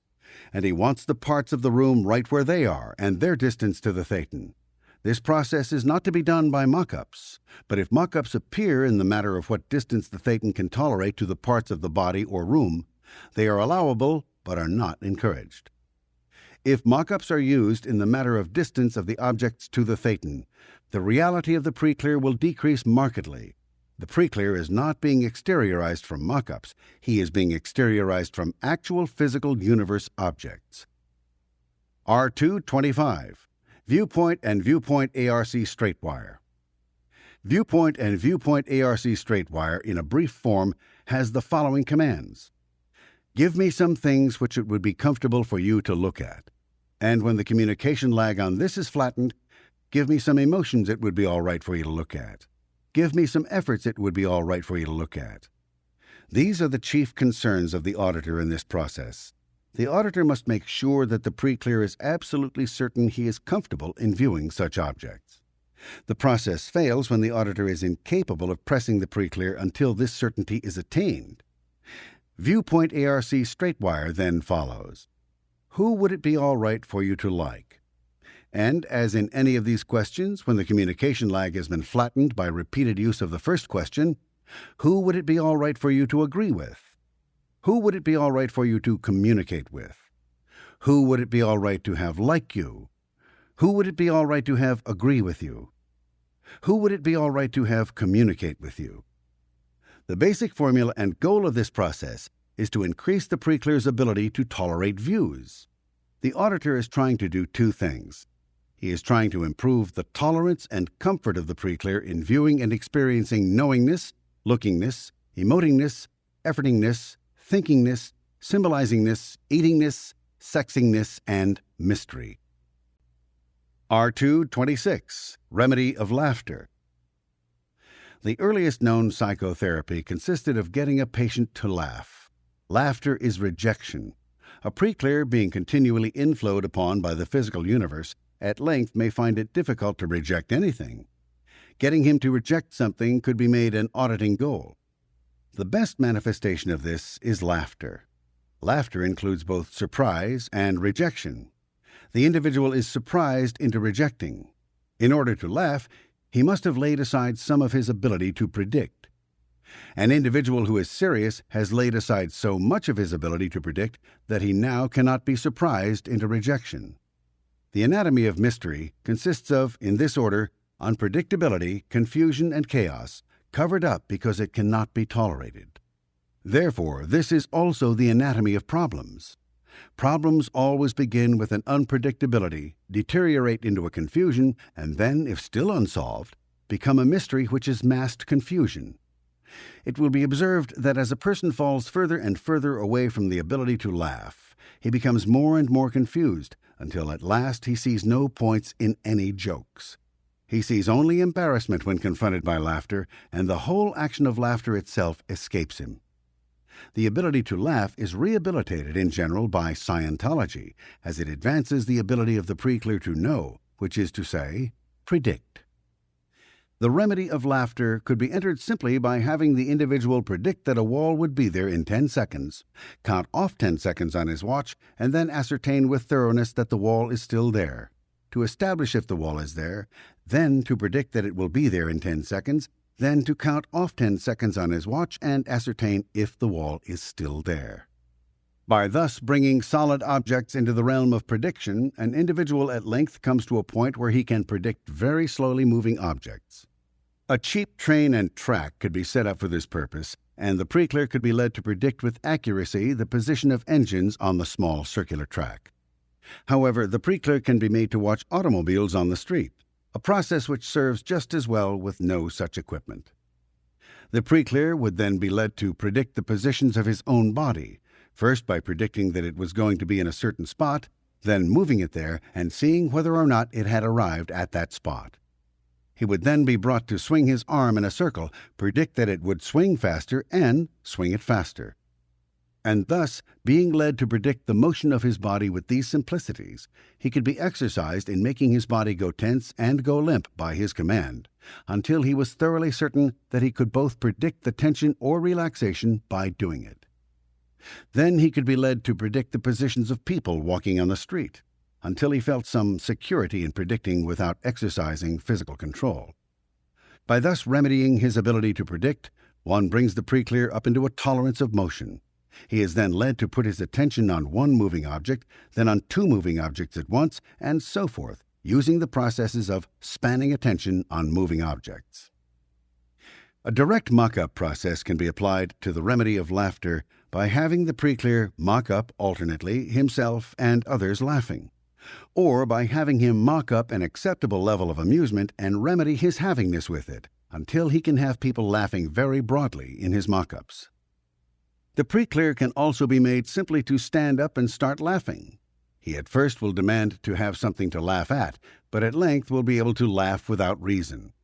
The goal of the process is contained in the last line, to regain the ability to laugh without reason. In this intensive procedure, only 2 steps are employed to remedy laughter. The first consists of these commands. Be completely certain that that wall is there. And when the preclear has become, with considerable conversation, completely certain that the wall is there, touching it, pushing against it, and so forth, the auditor then says, "Sit down. Take this, your watch. Now predict that the wall will be there 10 seconds from now. Have you done so? All right. Wait 10 seconds by your watch. And when this is done, is the wall still there? And when the preclear has answered, now make absolutely certain the wall is there. And the preclear does so by touching it, pushing at it, kicking it. Now make very sure that the wall is there. And when the preclear very vigorously has done so, now predict that it will be there in 10 seconds. And when the preclear has done so, the remainder of the commands are given, and this is repeated over and over. Then the second part of intensive procedures process of laughter, but only after the preclear has experienced considerable relief and is absolutely sure that he can predict that all parts of the room will be there, not only in 10 seconds, but in an hour, although no such timing is used and only 10 seconds of time is employed. Start laughing. And no matter what the preclear says thereafter, or what arguments he advances, or how many things he asks about, or how many reasons he wants or gives, the auditor merely says, adding words that urge the preclear, "Start laughing." And when the preclear at length does so, no matter how half-heartedly, keep on laughing. The 2 commands which are used, in addition to words necessary to urge the preclear without giving the preclear any reason whatsoever, are "Start laughing" and "Keep on laughing." This process is then done until the preclear can actually enjoy a laugh without any reason whatsoever, without believing that laughing without reason is insane, without feeling self-conscious about laughing, and without needing any boost from the auditor. The auditor, in this second part, need take no pains to agree with the preclear by laughing. He need not chuckle or smile, nor need he even particularly act seriously. His laughter is not needed or used in the process. An auditor can be as serious as he pleases, and indeed, if he wishes to do so, can be even more serious than is usual when running this second step of R226. In earlier Scientology, it was learned that serious pre-clears would often recover considerable ground simply when they were made to do things without any reason whatsoever. This achievement is much greater when they are made to laugh without any reason. R227. Resolve dangerousness of environment, cause and effect. Resolving the dangerousness of the environment could be done in many ways, but by experience it should not be done by deleting various things which could be dangerous by the use of mock-ups. If there is any trouble with the pre-clear, it is that the environment is insufficiently dangerous and so does not produce sufficient amusement. The physical body was built in the time when escapes from death by wild animals, by falling, were routine. It was built in an operating climate of great hazard over a period of many millions of years. It requires about 3 escapes from sudden death daily to stay in present time. Many of the pre-clears being audited in Scientology are being audited simply to experience a new adventure. However, it can be said with some truth, and was said in Excalibur in 1938, that a man is as sane as he is dangerous to the environment. What occurs is that the environment becomes dangerous to the man, and the man cannot be dangerous to the environment, and his answer to this is immobility and general deterioration. The basic remedy of this condition consists of getting a living thing, a pet, a child, a sick person, to reach out toward one's hand. At that moment, without moving so suddenly that the living being will be startled, the person doing the process would withdraw his hand. The auditor would then advance, again to be driven away, over and over. And it would be observed that the living being would strike out with more and more enthusiasm and would recover considerable sanity. This, of course, is done on a gradient scale. While an auditor should know and use this basic process in assists, or when processing animals, very small children, or people who are extremely ill, the remedy which is used in intensive procedure is cause and effect. Parts of the body can be used in this process, the whole body, or the thetan, but the auditor must be specific about what he is addressing. The basic commands are, what are you willing to cause? And when the pre-clear has answered this and the communication lag on the question has been flattened, what are you willing to be the effect of? And when the communication lag has been flattened by the repeated use of this question, what are you willing to cause? And so forth, using just these commands. One can additionally apply this, particularly when the pre-clear has a psychosomatic illness, to a limb or organ of the body as an assist. But in intensive procedure, the most permissive of these questions as given is used. R228. Nothing something. Nothing something is run by asking, what distance wouldn't you mind making nothing of? And when there is no communication lag on this, what distance wouldn't you mind making something of, making longer? The process is completed by making certain the pre-clear can tolerate many nothingnesses and many somethingnesses with complete comfort. If the pre-clear found R224, exteriorization by distance, unreal, or did it peculiarly, use R228 immediately, then R110, occupying the same space, then R224. The goal of this process is the toleration of nothingnesses and somethingnesses by the thetan. R229. Time tolerance. This uses the velocity factor of the communication formula. A. Ask the pre-clear, how much time can you tolerate between yourself and the door, the window, etc.? Then make him walk it out in the interval of time he named. Have him do this until, without coaching, he can tolerate a very, very slow velocity or a very fast one. B. Then use this command. Start lying about your past. And when he finally does, keep on lying about your past until he can lie with complete comfort about all phases of his past. This is a 10-star process. C. Then use this. What is the significance of your past? And keep on asking the question no matter what the pre-clear says until his past is not important. Then, what is the significance of your future, or goals if that communicates better? What are your goals in your future? And keep on asking it until the pre-clear feels free to live an unplanned life. Note: the present time problem is best resolved by remedying the havingness of the pre-clear on the subject or people involved in the problem.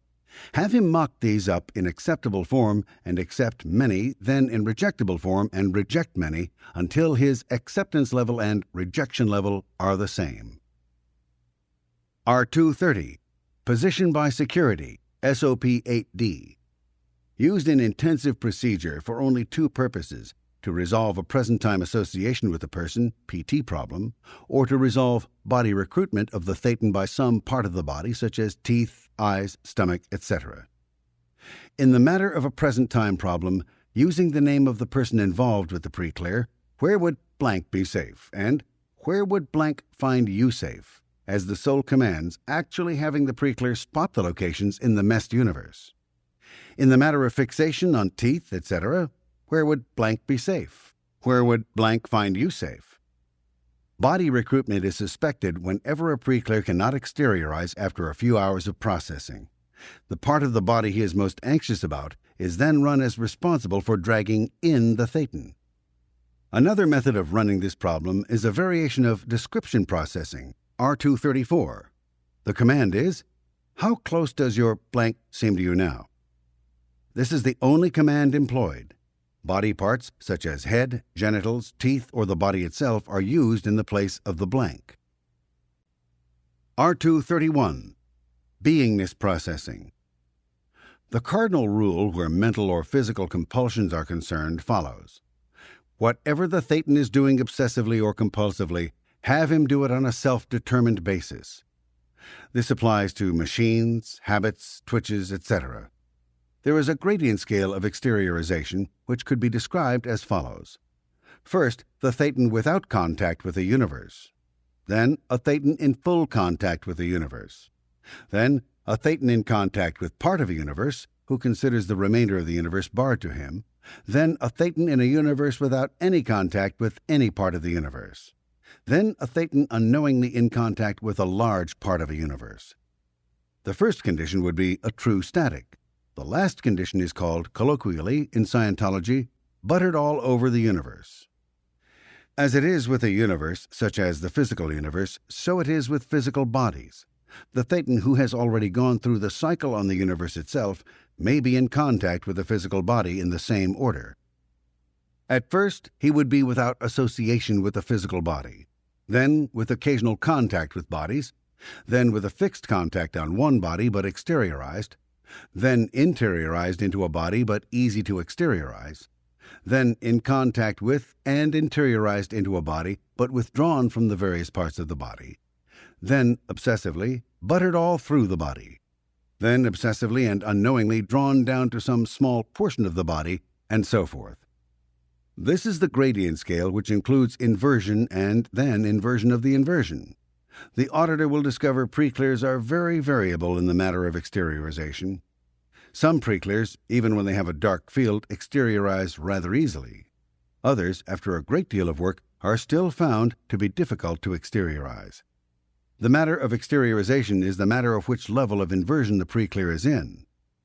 One of the more difficult levels to work is so inverted that he thinks that a thetan is running him. In other words, here is a thetan functioning in a body and actually running it through various covert communication lines, who yet believes he is a body to such an extent that he considers himself or any life around him to be some other being. When discussing the matter of a thetan, this preclear is likely to tell the auditor, "I'm over there." This is about the only signal the auditor gets from such a case, which tells him that the preclear is being a body and considers that he is being run by another thetan. Very often an auditor will exteriorize such a person, he thinks, only to have the preclear say, "I'm over there." A thetan who knows he is a thetan is always here and never there. The diagnostic manifestation, however, which the auditor first encounters in any case where he is having difficulty with exteriorization, is contained in beingness. Those on lower levels of inversion are having a great deal of difficulty being anything. Such people are below the level of being a body.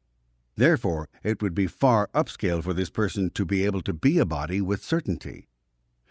A person who cannot exteriorize easily must be brought up to the level where he can be a body before he can then be exteriorized from the body. In other words, an auditor exteriorizing anyone has to follow this gradient scale of contact. One of the easy ways to follow such a scale is beingness processing. Oddly enough, beingness processing is an excellent exteriorization tool. And I say oddly enough because, in one sense, beingness processing is an alter-isness process. When a case is extremely inverted, it is necessary to get the case up to a level where it can identify itself with something. Beingness is essentially an identification of self with an object. The commands used in beingness processing should begin with the environment and the vicinity of the pre-clear.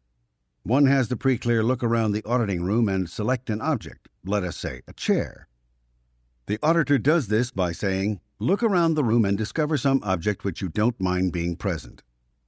Remember always that when an auditor asks a question, that question has to be answered by the pre-clear.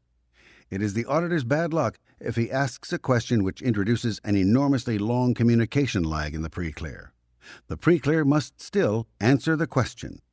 At this question, then, discover something you don't mind being present. It is necessary that the pre-clear actually locate something, even if a dust mote. The auditor then asks the pre-clear to locate something else you don't mind being present. And when all communication lag is gone from this level of process, the auditor then picks out an object which the pre-clear was comfortable about and says, "Now, see this chair here. All right, what else wouldn't you mind this chair being?" And then, as the pre-clear answers this, and using this same object, the auditor continues to ask the same question until all communication lag is gone from the question. "What else wouldn't you mind this chair being?" The auditor then selects other objects in the area and uses the same question on them. "What wouldn't you mind this couch being? What else wouldn't you mind this couch being?" When the pre-clear is perfectly willing to have anything in the room be a large number of things, including the walls, the ceiling, and the floor, the auditor asks, "Now, what wouldn't you mind your body being?" And whatever the pre-clear answers, "And now, what else wouldn't you mind your body being?" Finally, when the pre-clear is able to do all the foregoing in beingness processing, the auditor commands him, "Now let's find something you wouldn't mind being." And as this is the question for which the auditor has been working, he uses this question for a very long period of time, asking over and over, "What else wouldn't you mind being?" It will be discovered in working beingness processing that the entire mechanism of winning valences occurs. Here, for instance, is a thetan who is caught in a theta trap. After a while, he will consider that the trap itself is surviving, which is to say that the motions of the trap have themselves set the thetan into motion so that he now thinks of himself totally as a trap.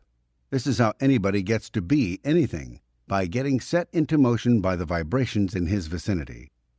At first, the thetan is willing to be the trap, but after a while, if asked to be the trap and then asked to be the thetan, and this is not a process, the most terrible apathy will be found to intervene between the two steps. The thetan, while fairly comfortable being the trap, on beginning to recover some of his own identity, will be found to be at a point on the tone scale so low as to contain an unbearable and agonizing apathy. Beingness processing recovers the various valences which the thetan is trying to avoid. As a practical example in life, we find a housewife who is incapable of keeping house.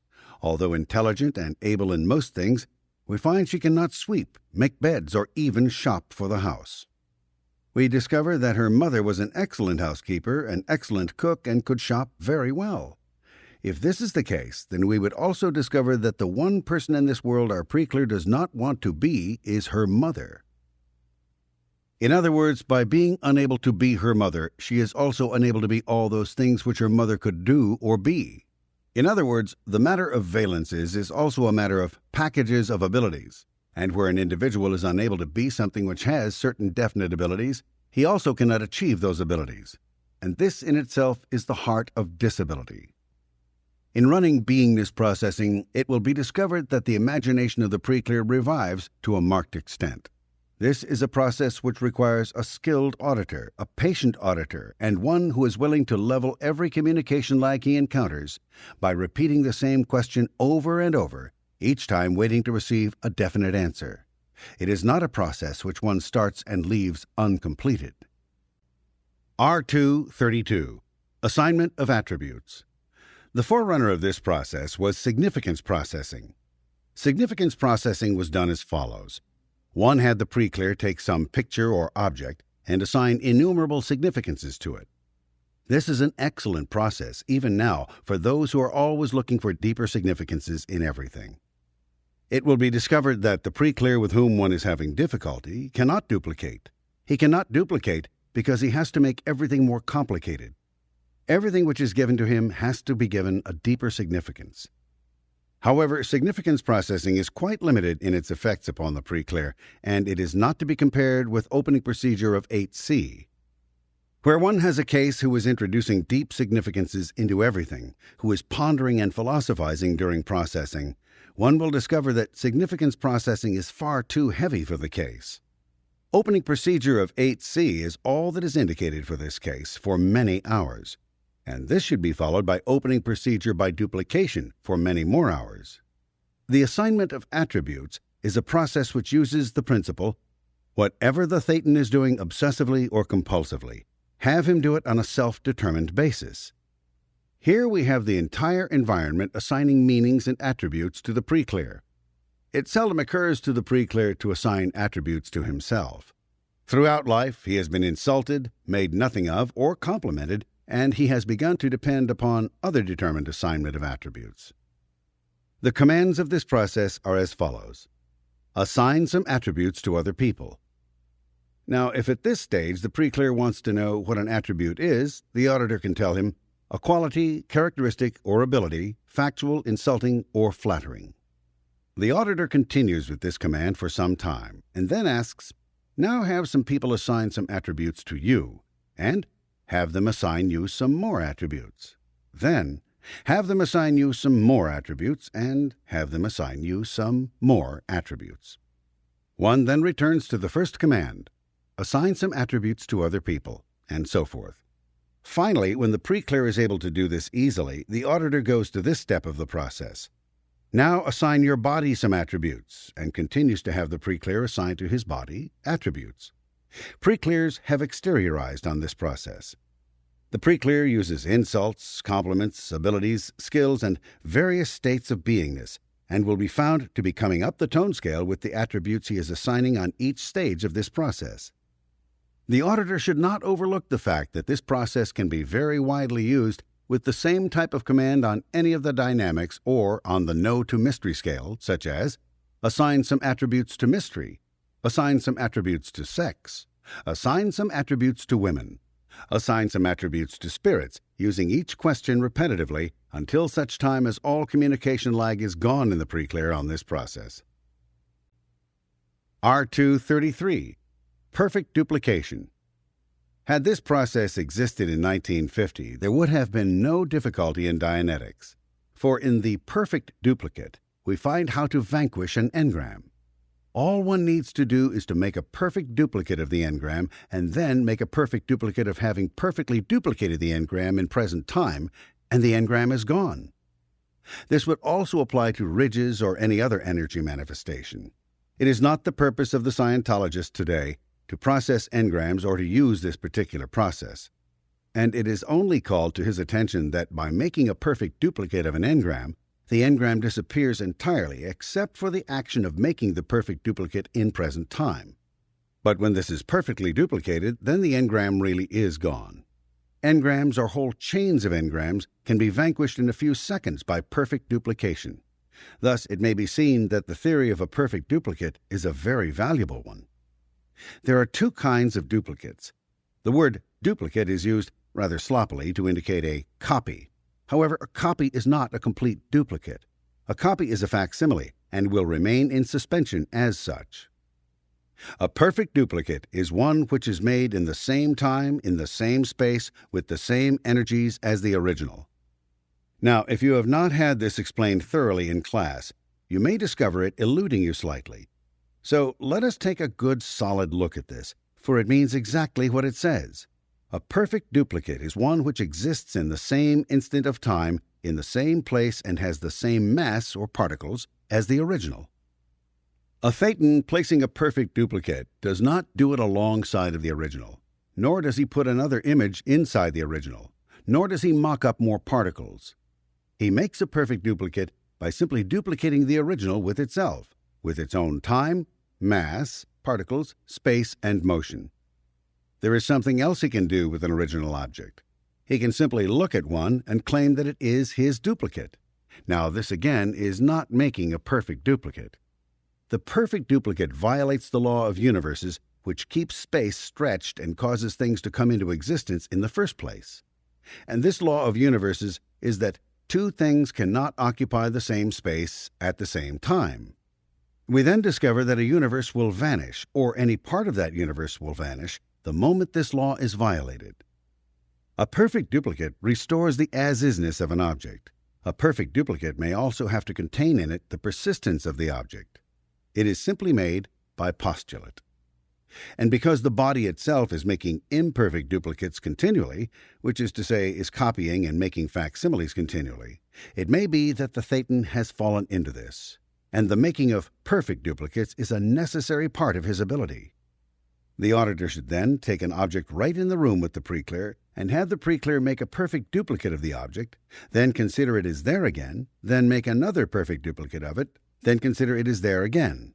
With some preclears who are having a difficult time, it will be found that the object will become more pronounced and more real for a short time, and only then will begin to vanish.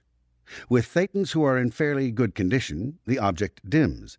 With the thetan in excellent condition, the object vanishes. The commands are as follows. Do you see this ashtray? Now make a perfect duplicate of it.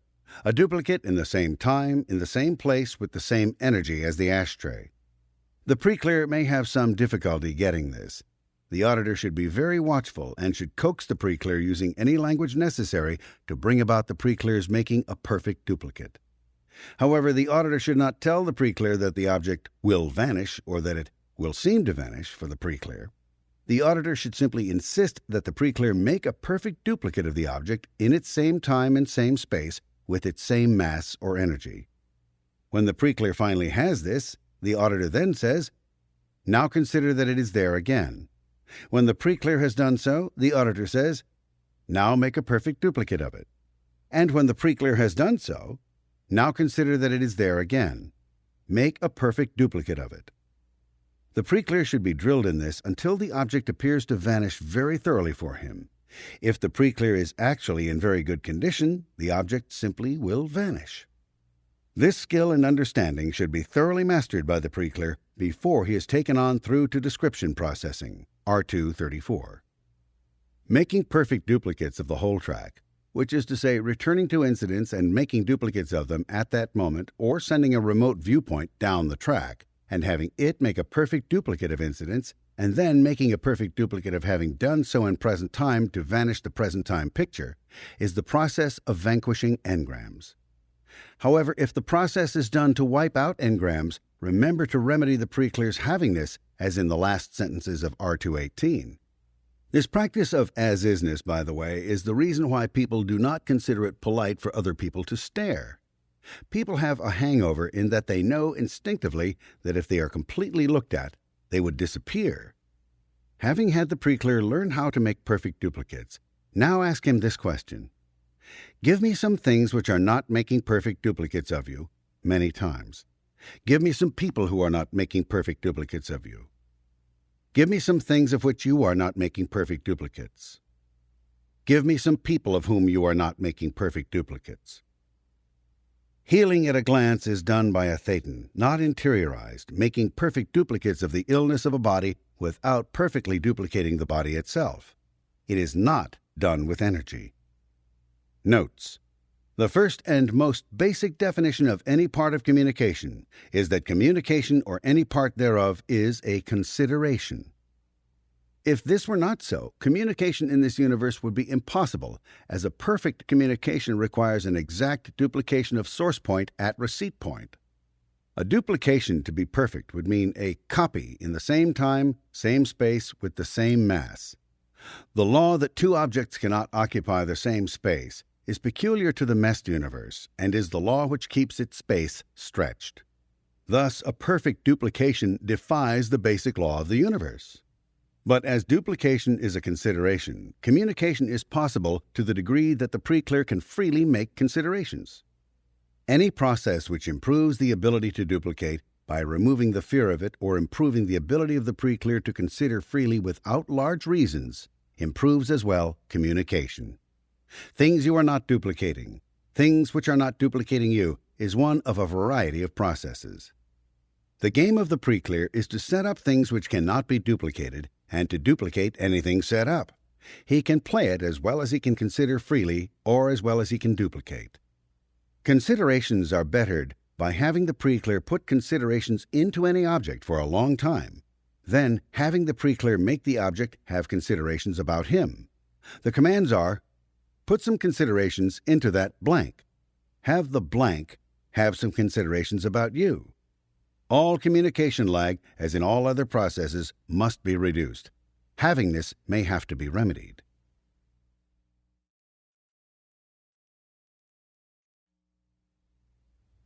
R234. Description Processing. Before engaging in description processing, it will be necessary for the auditor to perform R233 with the pre-clear. It is not that the pre-clear is going to make perfect duplicates with this description processing, but that the pre-clear has some understanding of what he is confronting. Description processing is the single most powerful process in Scientology. It uses as-isness in present time to remedy the restimulations beheld by the Thetan. The total command content of description processing is the phrase, "How does blank seem to you now?" This is used over and over and over by the auditor. In the blank, he puts any difficulty the pre-clear is having. For an old-time auditor, for instance, who has become rather laggardly about auditing, the single question, "How does auditing seem to you now?" asked over and over for about 3 hours, would most probably bring about a complete rehabilitation of the auditor as such. Here, all we are asking the pre-clear to do is to view the situation. We do not care whether he makes a perfect duplicate of it or not. We merely want him to observe the situation. His observance of the situation determines its as-isness, and his health depends upon his ability to accept things as they are. As we run this process, we will find that a considerable amount of change takes place in a case. Energy masses move, alter, shift, and the environment takes on different aspects. This is not particularly a good manifestation. It is the manifestation of time or persistence. We are running an as-isness of alter-isness. Thus, the occasional interjection of, "Does it seem to be persisting?" on the part of the auditor, calls the attention of the pre-clear to the persistence of the manifestations and clears up hang-ups. Now, here in this process, we view the entire philosophy of life. We see quite adequately here that an individual still retains anything which he has never accepted as is. In other words, if a man has fought evil for years, he has never viewed evil as is. Thus, evil will remain with him. If he has fought ugliness for years, ugliness will remain with him. Terribly enough, because he has accepted as is the goodness of life and the beauty of life, these things are continually being unmocked. We eat good food, we leave bad food alone. When something smells bad, we turn our face away from it. Here we have the entire anatomy of the dwindling spiral. We see that individuals continually take the upper cream off life and leave the skimmed milk, and then take skimmed milk and leave the drowned flies, until they are trying to go all the way to the bottom to close with the basic as-isness of existence. And this basic as-isness is mystery and stupidity. This works in other ways. An individual walking through life and seeing, for instance, beautiful people, comes at length into a condition where he does not believe beautiful people exist. For he has taken their as-isness so long that the only thing which can make any effect upon him is less beautiful people. These he has not unmocked. Thus, we get the entire engram bank backing up those things which were never directly observed. One can understand, then, that 10,000 years ago in the civilizations of Earth, there might have been incredible beauty, and one can easily see that these would have no background in the bank of the pre-clear. However, the ugly spots of 10,000 years ago would still be there, and so would bring up the humdrum, routine present time existing without valor, gallantry, or beauty. This is the anatomy of what Krishna might have meant when he inferred that the bad must be taken with the good. Here we see, then, the explanation of why some men can tolerate only disease and dirt, why some can tolerate only poverty. And we behold, in short, the entire mechanism behind acceptance level. Acceptance level processing, as contained in the PABs, was one method of reaching a betterment of conditions. Description processing is a far better method of reaching that condition.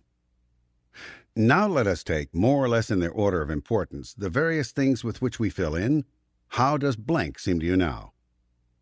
The auditor should be cautioned that he must never start in on one of these subjects without flattening the communication lag resulting. Any one of these items which is mentioned here might very well take 10 hours of questioning before it could be run entirely flat, for these are very powerful items. An auditor might as well poison his pre-clear as to run this list one item after another without a repetition of the question. The keynote of this entire process is that the auditor asks his question, "How does blank seem to you now?" over and over and over and over, interjecting only, "Does it seem to be persisting?" The auditor can add dunnage, irrelevant remarks aimed solely to stay in communication with the pre-clear, only so long as he does not distract the pre-clear from this process.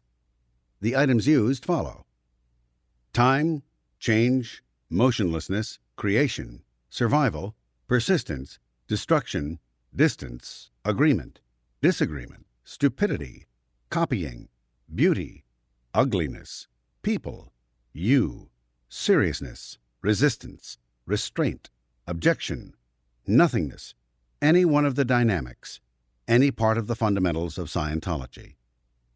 In the matter of time, the pre-clear must necessarily have been run at least on opening procedure of 8C, R216, and opening procedure by duplication, R217, before the process is attempted. Additionally, he must have been run on perfect duplicates, R233, so as to gain some stability for him in present time on the subject of looking at things. The question once posed is used over and over and over again. Remember that the process, which is to say the phrase, which turns on a somatic, if repeated many times, will turn it off. Now, we have special cases of pre-clears who seem to be having peculiar difficulties. The first of these is the pre-clear with the black field. On such a pre-clear, before anything else except R216 and R217 are run, blackness should be run. How does blackness seem to you now? Obviously, a Thetan has always looked toward the light, the brightness, the form, the object, and has ever neglected the dark areas. This can be run objectively by having the pre-clear sit in a dark room and simply have him look at the darkness, which is the poorer of the methods by test, or the auditor can have the pre-clear close his eyes and run the process. If an auditor must address a psychosomatic illness, it is only necessary for him to ask, "How do your legs, hands, eyes seem to you now?" using one of them at a time. The lame can walk simply if asked, "How do your legs seem to you now?" enough times. Another version of this was developed by combining problems and solutions, R220, with description processing with these commands. Can you recall a problem which concerned you? When the pre-clear does, how did it seem to you then? When he describes this, how does it seem to you now? He is then asked for another problem using the same commands. Important. Do not forget to remedy havingness on a pre-clear when you run any as-isness process, such as R234.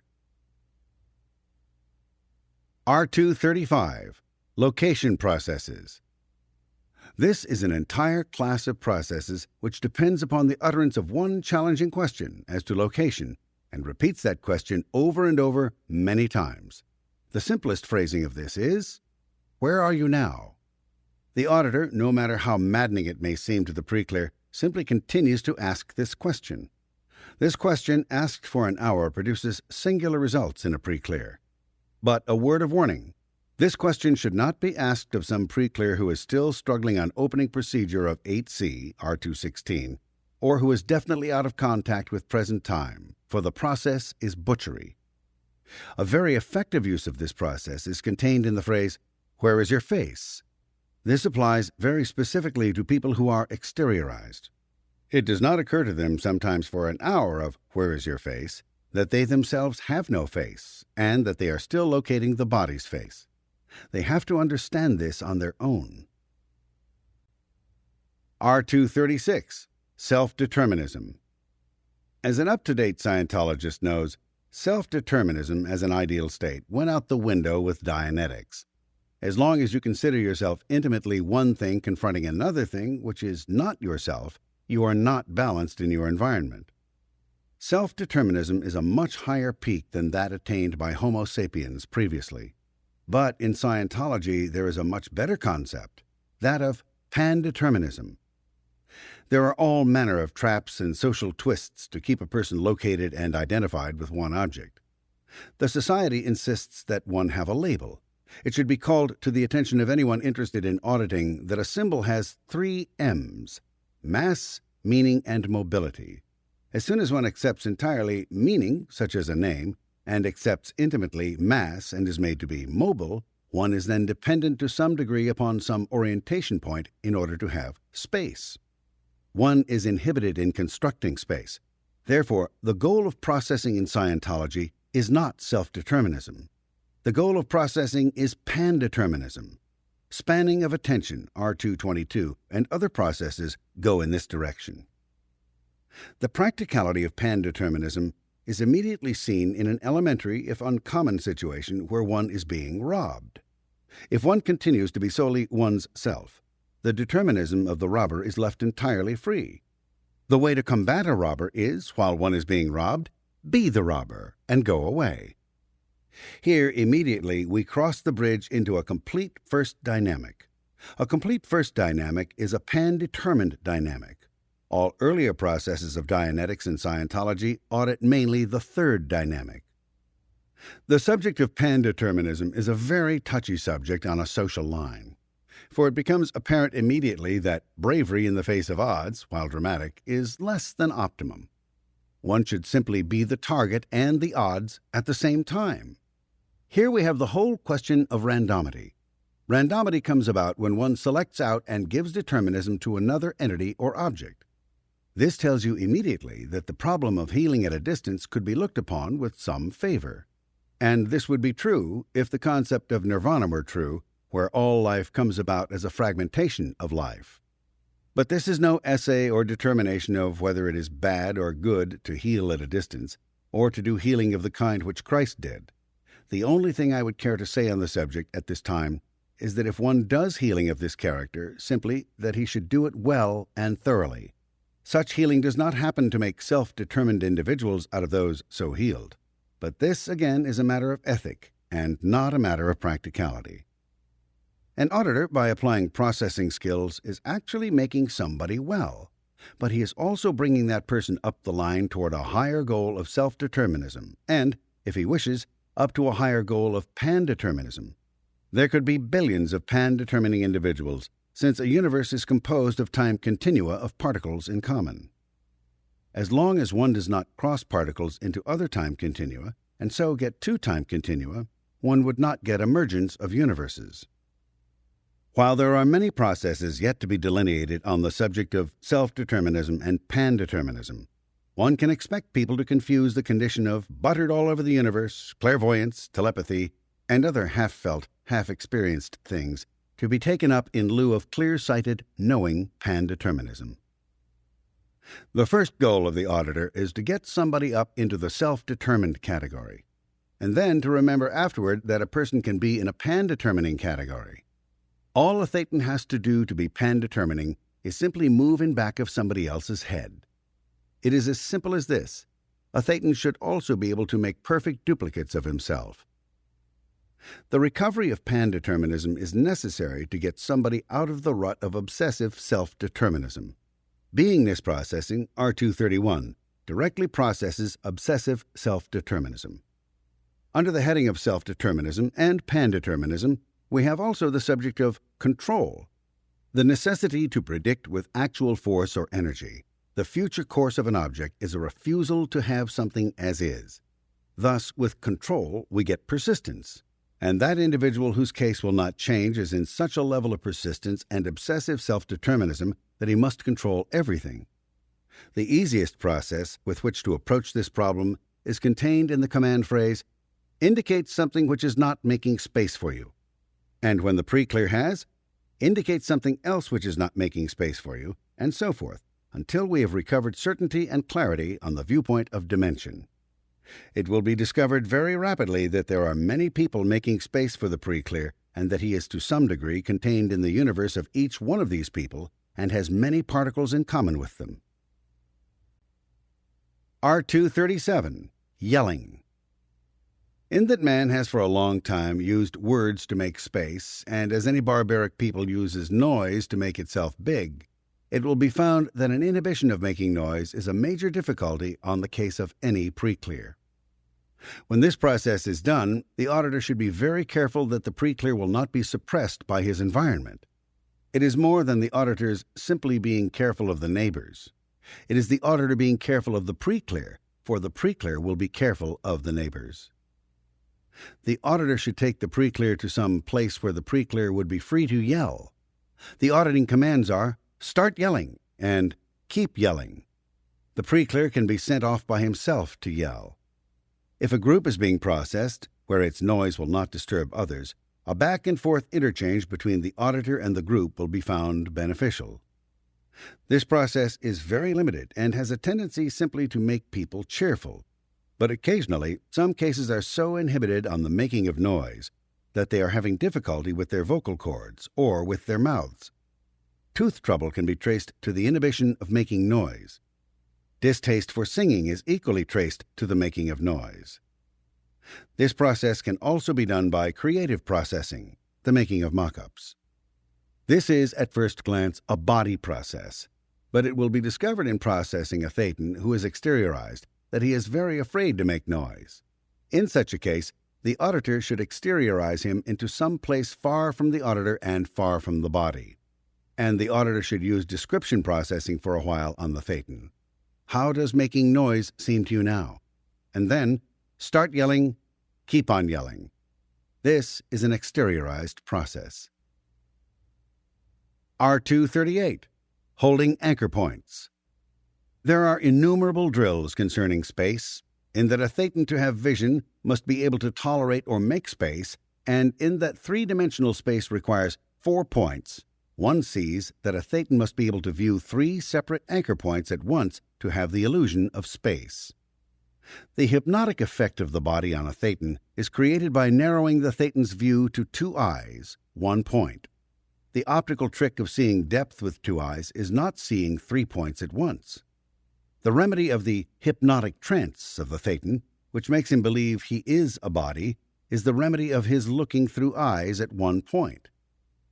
The simplest and most workable remedy, which results in exteriorization most often, if then after some time, is holding corners. The preclear is seated in a chair. Preclears are audited while seated or standing or walking these days, never lying down, and is asked to close his eyes. The commands then are, close your eyes. Locate an upper corner of the room behind you.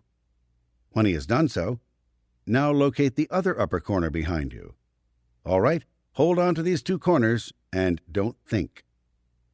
The preclear is quietly enjoined from time to time to continue his attention on the corners and not to think. At the end of 15 minutes, the auditor says, now find the 3rd corner behind you, meaning a lower corner. When the auditor is assured the preclear has done this, he says, now hold on to the same 2 you had before and the new one. When the preclear has all 3 corners at once, the auditor says, now hold on to those 3 corners and don't think. The auditor has the preclear continue to do this last for at least 15 minutes. Then, now find the 4th back corner. Now hold all 4 corners, sit back, and don't think. This is done for at least 15 minutes. The auditor then has the preclear locate all 8 corners of the room and says, now hold on to all 8 corners of the room, sit back, and don't think. Occasionally, and quietly checking to see that the preclear is following the command, the auditor has the preclear do this for at least 15 minutes. If this process is to be done longer than this total time of 1 hour, as indicated in the above commands, go through the above sequence of commands again as a process for another hour. Do not simply have the preclear hold 8 corners for another hour. Put him through 2 corners, 3, 4, and 8 again as given. In other words, use this sequence every time you use the process. R239. Conceiving something interesting. Interest is a keynote of interiorization. A preclear, difficult to exteriorize, has become so deeply interested in his body that he has become involved with it. Experimental proof of this exists. When the preclear who won't exteriorize becomes so ill that he cannot envision any future for his body, he will exteriorize. Indeed, this is the mechanism at death. The body will not be useful, has reached past interest to finality, and so the thetan exteriorizes. It is remarkable with what ease. In testing, I have purposely brought experimental preclears who were as resistive to exteriorization as any to be found, to a point where they believed it was all up with the body. They left the body then. Interest is the consideration above the mechanical action of control. Controlling is starting, changing, stopping. Deepening of interest is manifested by a passage from watching to participating. As the thetan watches several particles or bodies in motion, he may become prejudiced in favor of one. He sinks from pan-determinism to self-determinism, where self is the one in which he became interested, to the exclusion of others or counter to these others. Now, having become the object, his interest is its interest. It against its environment is a problem the thetan involves himself in solving. He may do this with something he creates or something he finds already created. His interest led him to seek to predict its actions in favor of its survival. When he fails to predict, he may enter a confusion of motion, for he does not know the next movement of the object. Confusion then leads to mystery. Thus, the anatomy of mystery begins with interest, leads to self-determinism, leads to prediction of starting, changing, and stopping, control, leads to a shortening of communication lines, may become at length confusion, and end with mystery. Interest is not bad simply because it leads to interiorization. For interiorization ceases by test when the thetan can no longer feel there is anything more in which to be interested. A thetan is indestructible. There are several stages of interest. The qualities of these are represented by the no-sex mystery scale. Most notable are those used in the chart of human evaluation. Interest is at first without particles. Then, as self-determinism, effort to determine the future of a self, enters, postulates dedicated to control are used. As misprediction occurs, particles are employed to guide, and these are of many qualities and solidities, such as enthusiasm or anger, play or work. See scales. Inversions take place at those points where the thetan uses the self to acquire, notably eating and sex. When the thetan becomes doubtful of the continued interest quality of the self, either for other selves or himself, there ensues an undecided period where he is disinterested. When interest is withdrawn while attention yet remains, we have a solid. This is a ridge, it is mass. One as is the interest from a bank. When he ceases to create interest, he takes interest from the bank, thus leaving the solid deposits of disinterest. Searching for more interest, he becomes less interested, and so becomes involved and interiorized. The auditor is attempting to exteriorize the preclear so that the preclear can assume a higher pan-determinism on the dynamics, and usually so that the preclear can again run a body from outside. Where the auditor so fails, the preclear is under the impression that the auditor is trying to get him to abandon the body. Thus a sort of grief ensues. CR 240. When interest becomes fixed, we have attention. When attention becomes fixed, we have an unawareness of little else but the object of fixation and a decrease of pan-determinism down to self-determinism. When this fixity of attention goes to an extreme, we have a lessening of self-determinism to a point of other determinism. As self-determinism lessens, we find a hypnotic state of total other determinism which becomes then self-determinism, dramatization. We discover in this last all the mechanisms of the engram, and as well the mechanism of shifting valences. For the preclear assumes the valence of greatest determinism, winning valence, as being the valence of greatest interest. The process used to remedy a fixation of interest to the exclusion of self consists of broadening interest. By the broadening of interest, we do not achieve a liability which will again collapse, but a greater freedom. Broaden, do not contract a preclear's width of interest. The spheres of interest are the 8 dynamics, a series of concentric spheres, each one larger than the last, with the first dynamic at center and the 8th dynamic at the extreme of any universe, gives a spatial picture of interest. When a retreat or inversion occurs, the eighth, the extreme outside sphere, becomes the inverted first dynamic. The seventh becomes the inverted second, the sixth the inverted third, the fifth the inverted fourth, the fourth the inverted fifth, the third the inverted sixth, the second the inverted seventh, the first the inverted eighth. Then they progress in interest and alter-isness outward again. The inverted eighth becomes the re-inverted first, the inverted seventh becomes the re-inverted second, and so forth. Each inversion is occasioned by a falling back of interest while yet retaining contact with the area from which one fell back. Hence, we get such manifestations as "buttered all over the universe" and "my Thetan is over there," and other such ridiculous manifestations. The processes of spanning attention, R222, etc., resolve this sort of thing. Here is the process specifically aimed at interest for a Homo sapiens badly interiorized. Mock up, get an imaginary picture of, the most interesting body form other people would conceive. The pre-clear may not be able to get visible, to him, mock-ups, but he will mock up something black or invisible, and this will be the most interesting body form he can conceive. He is so fixed on it, he cannot do otherwise than mock it up. Then have him mock up another by saying, "Do it again," and another, and another. Have him pull these, visible or not, in upon him to remedy having this by saying, "All right, now pull those in upon you." Then, mock up the most interesting body form you can conceive, and now another, and another, and another. Now pull those in upon you. Now repeat the first command, other people. Have him remedy having this with what he got. Then the second phase, his most interesting body, back and forth, time after time. He will learn exactly what he conceives to be interesting and what he believes others would find interesting. Do this for at least half an hour. 4 hours would be better. His ability to mock up, his acceptance levels, will change. The second part of the process consists of a more objective and better process. As the pre-clear is a man, we can suppose that he is interested in his species. But we may have learned in part 1 of this process that he is more interested in other forms than man. The auditor either assumes that a Thetan interiorized into a man would be interested in men, or with an earlier clue, substitutes another form. The auditing command is, "What other person could you be interested in?" And now another one, and another one, until a broad array of people are disclosed. Getting the pre-clear to pretend he is various objects with various viewpoints also resolves this. A fundamental way of looking at interest is to qualify its 2 major divisions as interested and interesting. A Thetan in good condition is interested.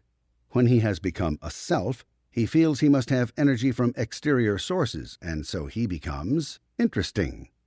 Interested could be said to be an outflow. Interesting could be said to be an inflow. Being interested yet leaves one considerable freedom. Being interesting pulls in particles upon one and so restricts him. An interested Thetan is the solver of problems. An interesting self is a problem.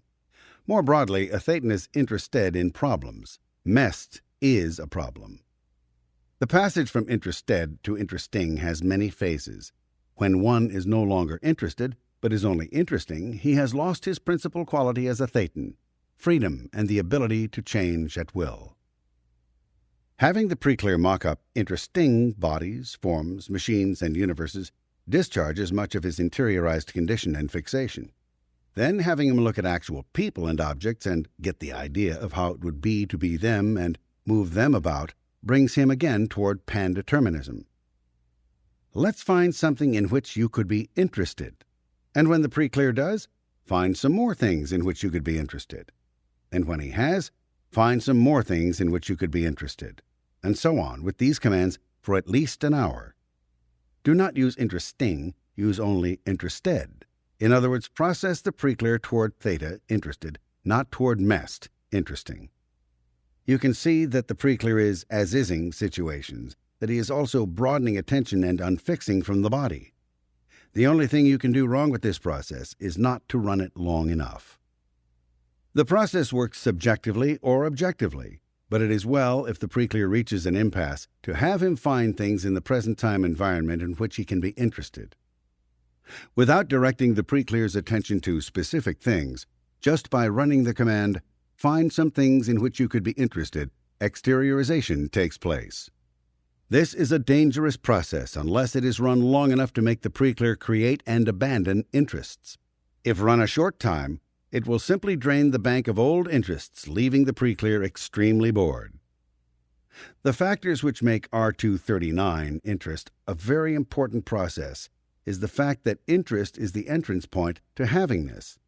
Heretofore we have used attention, but have used it very sparingly in processing. The reason for this is that attention is into the field of mechanics. It has, however, become evident that interest is more consideration than attention, and is therefore attention with intention. Interest, therefore, could be defined as this: attention with an intention to give or attract attention. If you will have the pre-clear look around his environment and point out things which have the intention to alter things, and other things which have the intention to keep them from altering things, we will discover that we are running time. The intention to alter and the intention to keep things from altering are together the two factors of change. Interest added to this gives us the determinism of attention. The auditing commands for this would be: look around the environment and find some things which have the intention of altering things. Now look at them again and get interested in them, and so forth. Look around the environment now and find some things which have the intention to keep things from altering. Now get interested in these items one after another, thus directing the pre-clear's attention and inviting him to mock-up interest. It will be readily discovered that he will shift on the time track and that he will consider himself detached from time. The keynote of a pre-clear who is having a difficult time is that he has no interest in outside things. One who is having a less difficult time would be interested only in things in his immediate vicinity. A pre-clear who is fairly well off has an interest in altering things or in keeping them from altering. But unless interest can be given on a postulated basis, it is obsessive. The only reason a pre-clear keeps a psychosomatic illness around is that a great deal of residual interest has accumulated in that illness. A pre-clear will have discovered roles up and down the time track which interested people, and he will be trying to occupy these roles in order to increase his own havingness. If you were to ask a pre-clear, "What were your parents interested in?" he would eventually recover from the very things from which he is suffering. Quite normally, the whole career of a child is established by the things in which his mother is interested, and the child will try to be those things in which his mother was interested if his mother's attention and interest in him has been slight. Here is the complete backbone of orientation points and symbols. If the orientation point is interested, the symbols are interesting. When one can no longer be an orientation point, he of course becomes a symbol and tries to get interest from the orientation point. The basic orientation points in a family are the parents or grandparents, and the symbol is the child. Usually the pre-clear has come to the auditor because he feels that the auditor will at least be interested in him. And when the auditor's interest in the pre-clear is not demonstrated in such ways as not keeping appointments or in failing to let the pre-clear communicate, the pre-clear will worsen in the process. However, such an omission can be remedied, although it shouldn't have happened in the first place, by running interest processing. A much later process, other people, R246, can be run by picking out in the pre-clear some obvious difficulty, such as a bad eye or a bad leg, and have him get interested in the bad eyes and bad legs which he postulates at people in his vicinity. This puts the pre-clear into the role of an orientation point and takes him out of the role of a symbol by making him the one who is interested and making other people in his vicinity the ones who are interesting. A great many significances can, of course, be entered into this process. One can have the pre-clear be interested in things under attack, interested in things not under attack, picking them out one after another in the environment. The auditor can have the pre-clear be interested in the weakness of Mest, the forgetfulness of Mest, the non-determinism of Mest, and other factors. The mystery to know scale, with the addition of inhibited, enforced, and desired, can be run, adding the factor of interest, with the following commands. Pick out some things which are inhibiting mystery. Now, one after the other, get interested in them. Now pick out some things which are enforcing mystery. Now get interested in them, one after the other. Now pick out some things which desire mystery. Now get interested in them. This can be run straight on through the mystery to know scale, which is, to give it in its most complete form, mystery, sex, eatingness, symbols, thinkingness, effort, emotion, lookingness, knowingness. R240, conceiving a static. This is a heavy process. It is not recommended for cases having any real difficulty. Here we use the discovery and principle of ultimate truth. See A Summary of Scientology, Chapter 4. If one has no prior postulate and makes a postulate, then that postulate cannot be a lie. If one then makes a denying postulate second to this primary postulate, he then has accomplished a lie. A prime postulate on any subject cannot be a lie. A second postulate can be a lie. In such a case, the second postulate permits the prime postulate to exist, but in such a case it is the second postulate, the lie, which persists. All second postulates depend on prime postulates for their force. Examples. 1. All evil depends upon a prime postulate of goodness if the evil is to persist. 2. The Satanists claim that Satan is God after he made the universe. 3. A hatred of a person depends for its only strength upon a love for that person prior to the hatred. The hatred persists but only has strength from the love. 4. A man considers himself to be worthless. This state of mind, persisting, denotes that he must have had a considerable opinion of himself before he felt worthless.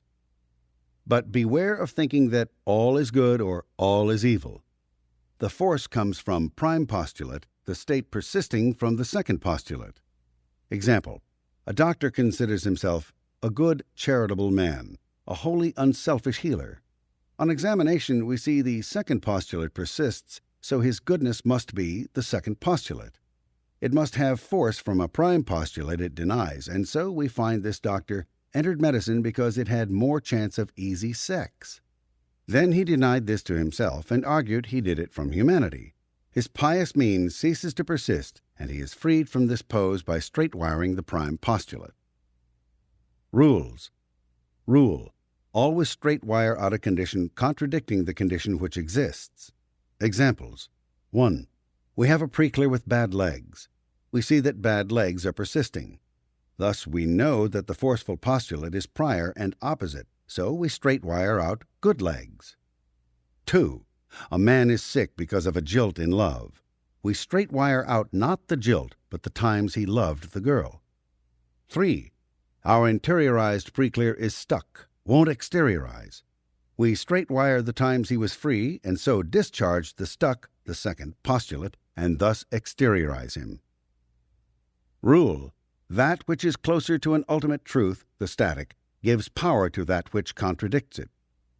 The process, and a vicious one it is, contains only the command, repeated over and over, conceive a thetan. Caution. This is a long process. The auditor may have to remedy the havingness of the preclear. Do not forget R216, opening procedure of 8C, if preclear bogs. Notes. The top buttons of the chart of attitudes, see Scientology 8008, are the main qualities of a static. A static has no quantity. It does have quality and consideration. Freedom cannot be erased. A static cannot be as-ised. R241. Via. Via is the curse word of existence. Via means a relay point in a communication line. To talk via a body, to get energy via eating alike, are communication byroutes. We are trying to string in a preclear a straight line from cause to effect. The reasons we cannot are all vias or complete stops. Enough vias make a stop. A stop is made out of vias. There is no real reason one should go into the past to straighten the present. There is no time but postulated time. Thus it is all present. Why not, then, postulate the desired condition in the present? It is painful to do so, for the moment one does, he tends to slip from the ideal to the first lie. One slips because the first lie was time. Time persists because it is a lie deriving its force from the absence of time in the static. Then, forthright postulation of the static at first restimulates time. When the time postulate restimulates, the literal blackness of lies, somatics, etc., come into view. All one has to do is endure these and repostulate the static. The reason earlier efforts along this line failed lay in their restimulating the second postulate each time, the lie, and then not repostulating the static, mooning over the lie or the sign. Recent efforts such as Kueism do not postulate the static, but validate time. Every day in every way I am getting better and better. Don't postulate to become beautiful, postulate current beauty. I am beautiful. Thus, postulating the static at first swings one into time and the second postulate, then finally the static itself occurs. Remember, a static has no mass, wavelength, energy, location, or time, but it can consider, and it has qualities. Those qualities are its basic definition plus the top buttons of the chart of attitudes, plus beauty. A solution would be something which solves the problem. Thus, the as-isness of the problem is the solution, for it would vanish the problem. Thus, in Scientology, we have attained an ultimate solution, the static, and an ultimate truth, the static. To work this clearly, the auditor commands, get the idea of having infinite leisure. When the pre-clear does, now get it again. Get it again and better. Again, and so forth, regardless of what somatics or locks appear. He does this for at least 15 minutes. Then, now get the idea of complete freedom. Again, for at least 15 minutes. Then, get the idea of having total ability for at least half an hour. Now, use this command, but include in it the chart of attitudes and beauty. Assume complete blank. Again. Assume complete blank again. Again. The chart of attitudes buttons are survives, right, fully responsible, owns all, everyone, always, motion source, truth, faith, trust, I know, cause, I am, win, start, differences, being plus beauty. Do not do these briefly. Let the pre-clear explain how these seem to him, but don't mix this with description processing. R242, Pandeterminism. R242, R243, and R244 are a processing group. Pandeterminism is a new idea in Scientology. Its validity is demonstrated by the fact that it is a 5-star process. Pandeterminism is the ability to regulate the considerations of two or more identities, whether or not opposed. Previously, our goal was the relatively limited goal of self-determinism. It was for some time realized that this did not embrace the total concept, since self-determinism expressed in the main the first dynamic. But the moment one begins to consider the fact that the Thetan is controlling the body, one sees that he is not dealing with a person or identity with the first dynamic, but is dealing with the third dynamic. Thus we have self-determinism as a misnomer. We see that survival is as successful as determinism is stretched across the environment. In other words, up the dynamics. Certainly where man is concerned, it is never a problem, then, of self-determinism.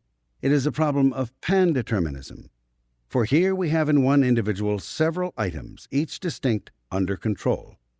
When a Thetan came into full control of himself and his activities, we would have, and only then have, self-determinism. But a Thetan in his playing of the game is attempting pandeterminism and is assuming self-determinism. His first goal might be said to be pandeterminism. Under pandeterminism we have, of course, the problem of control. The component parts of control are start, change, and stop. Thus, a person controlling something is trying to start, change, and stop that thing. Where he loses his ability to start and stop it, he only retains his ability to change it. And thus we have a low-level case trying desperately to change, being unable to change, and very certainly being unable completely to start and stop. His last effort is to change. Anytime you are addressing a pre-clear, you are addressing something which is attempting pandeterminism. Here is a Thetan trying to control a body, an engram bank, and the various symbiotes of the body, such as its possessions, vehicles, and servicing items. In pandeterminism, we are not concerned with either bad or good. We are only concerned with the fact that a thetan is trying to control many identities, some of them opposed to others, and that his inabilities in the past to control certain beingnesses have brought him to a level of belief where he does not feel that he can control anything. And as a result, we discover him unable to be cause, thus unable to find himself or be at the source end of a communication line. Pandeterminism is the direct reason why one becomes buttered all over the universe. This effort toward pandeterminism is the monitoring point in all processing. The discovery of pandeterminism was the difference between success and failure in many cases. Under the heading of pandeterminism, we discover such things as owning, protecting, and hiding bodies. One declares the ownership of something so that he will be given the right to control it. One protects something because he considers that something else is trying to control it. One hides something because he is afraid something else may appear to control it. An enormous variety of processes stem from pandeterminism. Here, any and all of the training of an auditor can exert itself. This is the common denominator and the one fast line through to the upper ranges of the tone scale. There is a second line, that which is described in R243, fighting. Pandeterminism is what one is fighting for. It is the reason why behind existence. The auditing commands for the running of pandeterminism are as follows. What do you feel you could control? And give me some more things you feel you could control. And give me some more things you feel you could control. One runs this so as to improve the considerations of the pre-clear. He can fully expect the pre-clear to drop into very deep apathy on occasion, but the process carried forward determinedly by the auditor, and not patty-caked or left off simply because the pre-clear is having difficulty, will produce all by itself a considerable resurgence of case. R243 takes care of most of the factors which are encountered as the reason why one does not feel one can determine the course of something. Note: pandeterminism approaches the personal soul toward the infinite mind. R243. Fighting. Basically, this universe is a game. The messed universe pretends to be a universe of peace. In order to become a universe of peace, it is necessary to stop everything from fighting. In order to have a game, it is necessary to have opponents. If one has opponents, there must be fighting. This universe is organized to immobilize a thetan. So eager is a thetan to have a game that he will adopt to himself all manner of liabilities in order to have a parity with his opponents. One cannot have a game with people who are too inferior in strength or cleverness. Thus one reduces his own strength and cleverness in order to have a game. As given in R242, pandeterminism, one uses as his reason why he is fighting the necessity of controlling something else. The effort to control is the reason why for fighting. Fighting itself is the game. R242 and R243 are very close together in workability, and between them, worked one against the other, back and forth, will lift the pre-clear up through the barriers of force. It could be said that a pre-clear stops fighting when he considers that other forces or ideas or emotions are too much for him. As given in the Philadelphia Lecture Series, one has to go up through force before one can cease to use force. If one does not rise superior to force, then one is the subject and slave of force. Peace is only to be found at the high levels of the tone scale. Any effort to have peace after one has become the victim of force and is afraid of force simply involves further struggle. There is no peace below the level where one cannot fight. We are not here concerned with moral values. We are only concerned with the workability of processes. And whereas it might be said of Scientology that it is attempting to sell fighting and war, this would only be said by those who were themselves badly defeated and afraid of force. Here we have as well automaticity and randomity. In order to have more attention to control other things, one sets up the things he is already controlling as automatic. Having done so, he has given to them a determinism of their own, and having so given them their own determinism, they can, if he ceases thus to control them, attack him. Thus we have the machines of a thetan. These machines work only so long as they are in control of the individual, and then begin to work against the individual. Thus it is with the remainder of the universe. One only fights those things which he has selected out as not under his control.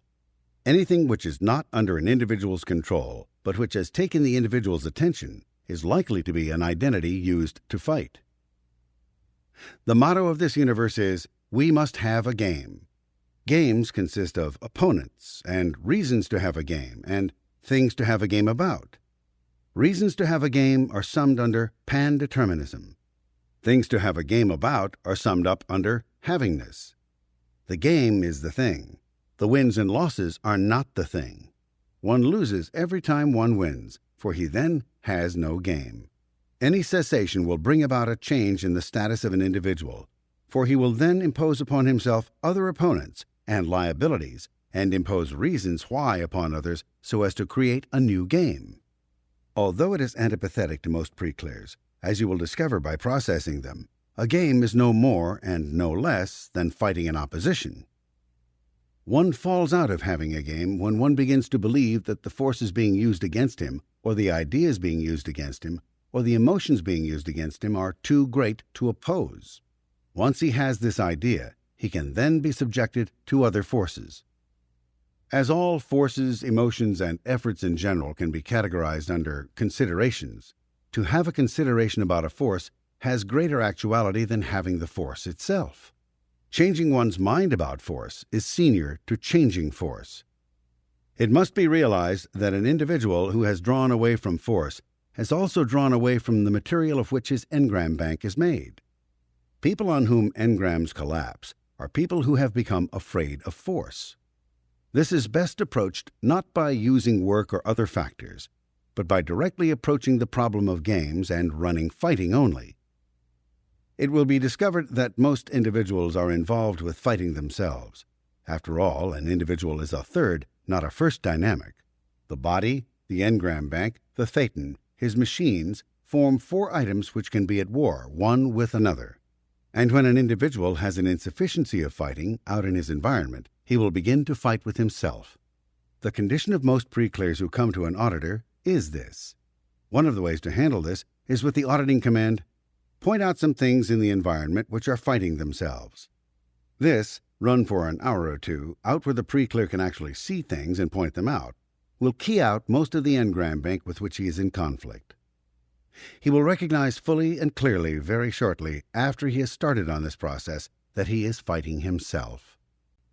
In view of the fact that there is a scarcity of fighting imposed by police, mores, and the motto, "Peace, peace, peace" of this universe, you will discover that you have to start and run for a very long time the factor of wasting.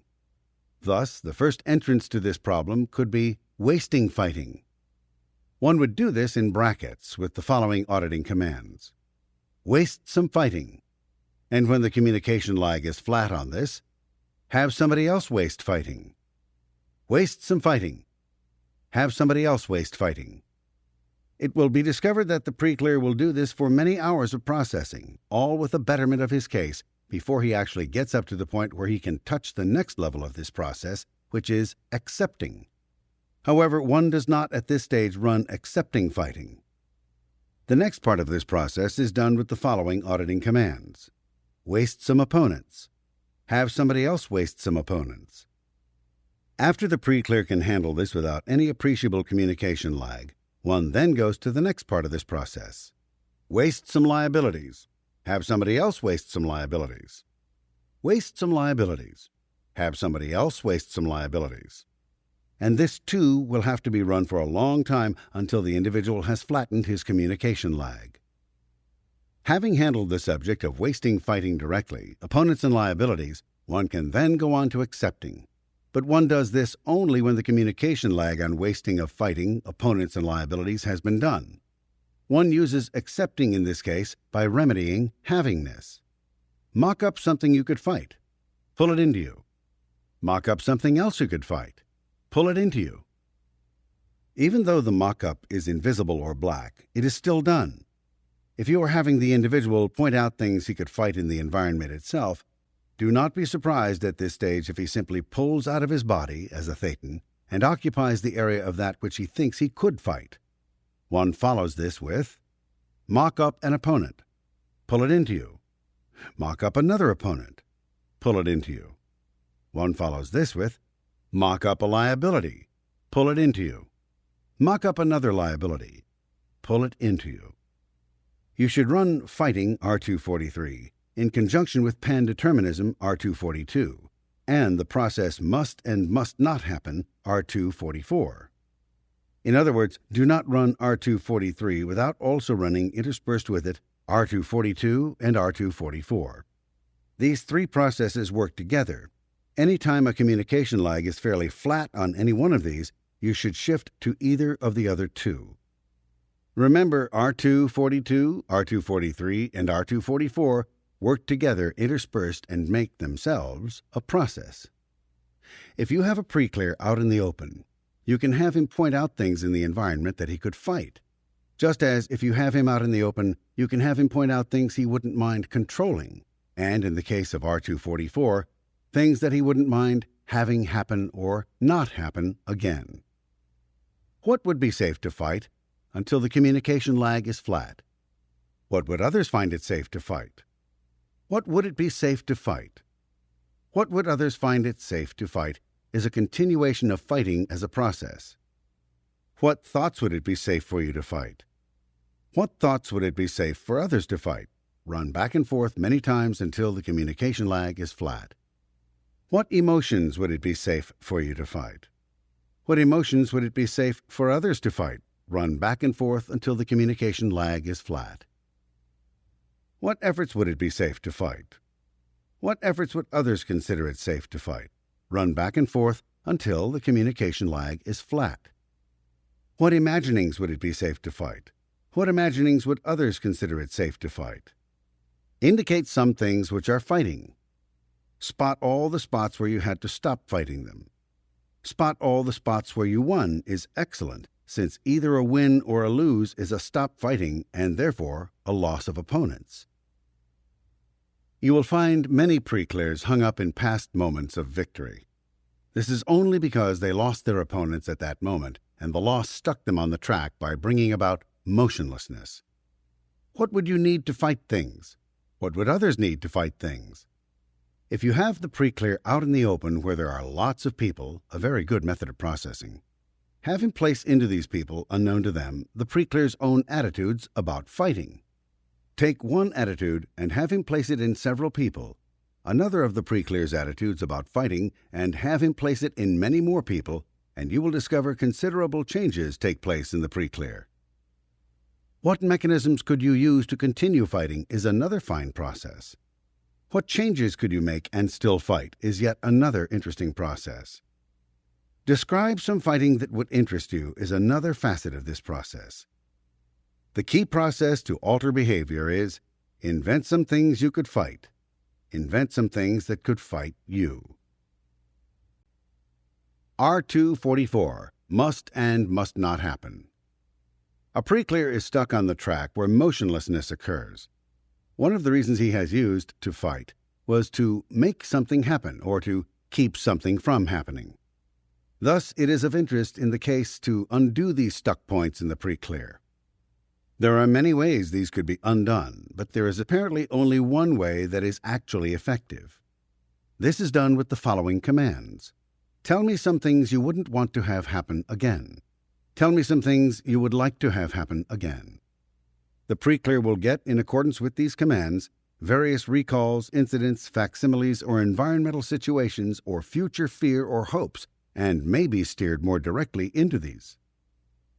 I first discovered this process by running concepts, but in the running of concepts, it has a very limited workability. By pointing out live or imaginary situations, great workability is achieved. The auditor must be very careful to do this process long enough so as not to leave the pre-clear hung up in an incident. This is the basic key of time. R245, an enormously effective process for exteriorization, but its use is frowned upon by this society at this time. R246, other people. R246, R247, and R248 are a processing group. Here is one of the more curious and one of the more swiftly workable processes. An auditor may find himself reluctant to use this process, but experiment has demonstrated that it did not bring harm to other people. This is one of the fastest ways of getting rid of a psychosomatic known in Scientology. It is practically the only method known to get rid of the unknowns in the bank. It is a direct environmental process utilizing actual, visible other people. To run this process, one must be in a heavily populated area where people are on the street, walking about, sitting down, or otherwise directly visible to the pre-clear. The process is not run in mock-ups. This process has been known to get rid of heavy chronic somatics in a few minutes. The auditor takes the pre-clear into a railroad station or a park, or has him sit in a car on a heavily used street and says to him, "What do you think is wrong with you?" He has the pre-clear name some specific thing, and, having named it, the auditor then says, "All right, pick out one of these people and have that thing wrong with that person."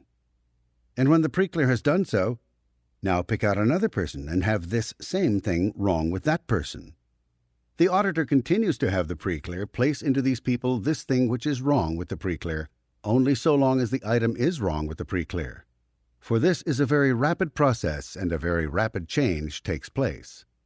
Any concept or idea of any kind can be utilized in this process. The auditor can pick out obvious things the pre-clear has and have the pre-clear find these things wrong with other people around. This also works if the auditor has the pre-clear find each person, one after the other, which he actually sees during the process, perfect. In other words, the auditor can say, "Postulate perfection into that person. Now postulate perfection into that one." This is mixing other people with conceiving a static, R240. But for that matter, almost any process in Scientology can be employed in this fashion. One of the very effective ways of using this process, other people, is to have the pre-clear place into them lostness or stupidity, inability to locate themselves, and, in short, all the factors making up unknowns as covered in R252, unknowns. Blackness, inability to get mock-ups, and other Scientological liabilities can also be placed into people in this fashion. It is interesting to note that the pre-clear being incapable along the lines of energy and postulates only very rarely gets through to anybody with this postulation, for the pre-clear is too weak to cause such effects. However, he should do this with great sincerity and with full belief that he is doing it. After a pre-clear has exteriorized, it is interesting to note that he still does not have this effect upon these people. But postulating such items actually does bring about the condition. R247. Body differentiation. This process is done in the same manner as R246, R246, R247, and R248 being a group of processes. One has the pre-clear note the differences between himself and the bodies of the people he can see in his immediate environment. This process is done in a park or a railroad station or on the street, seated in a car. The auditing command is, point out a difference between that person's body and yours.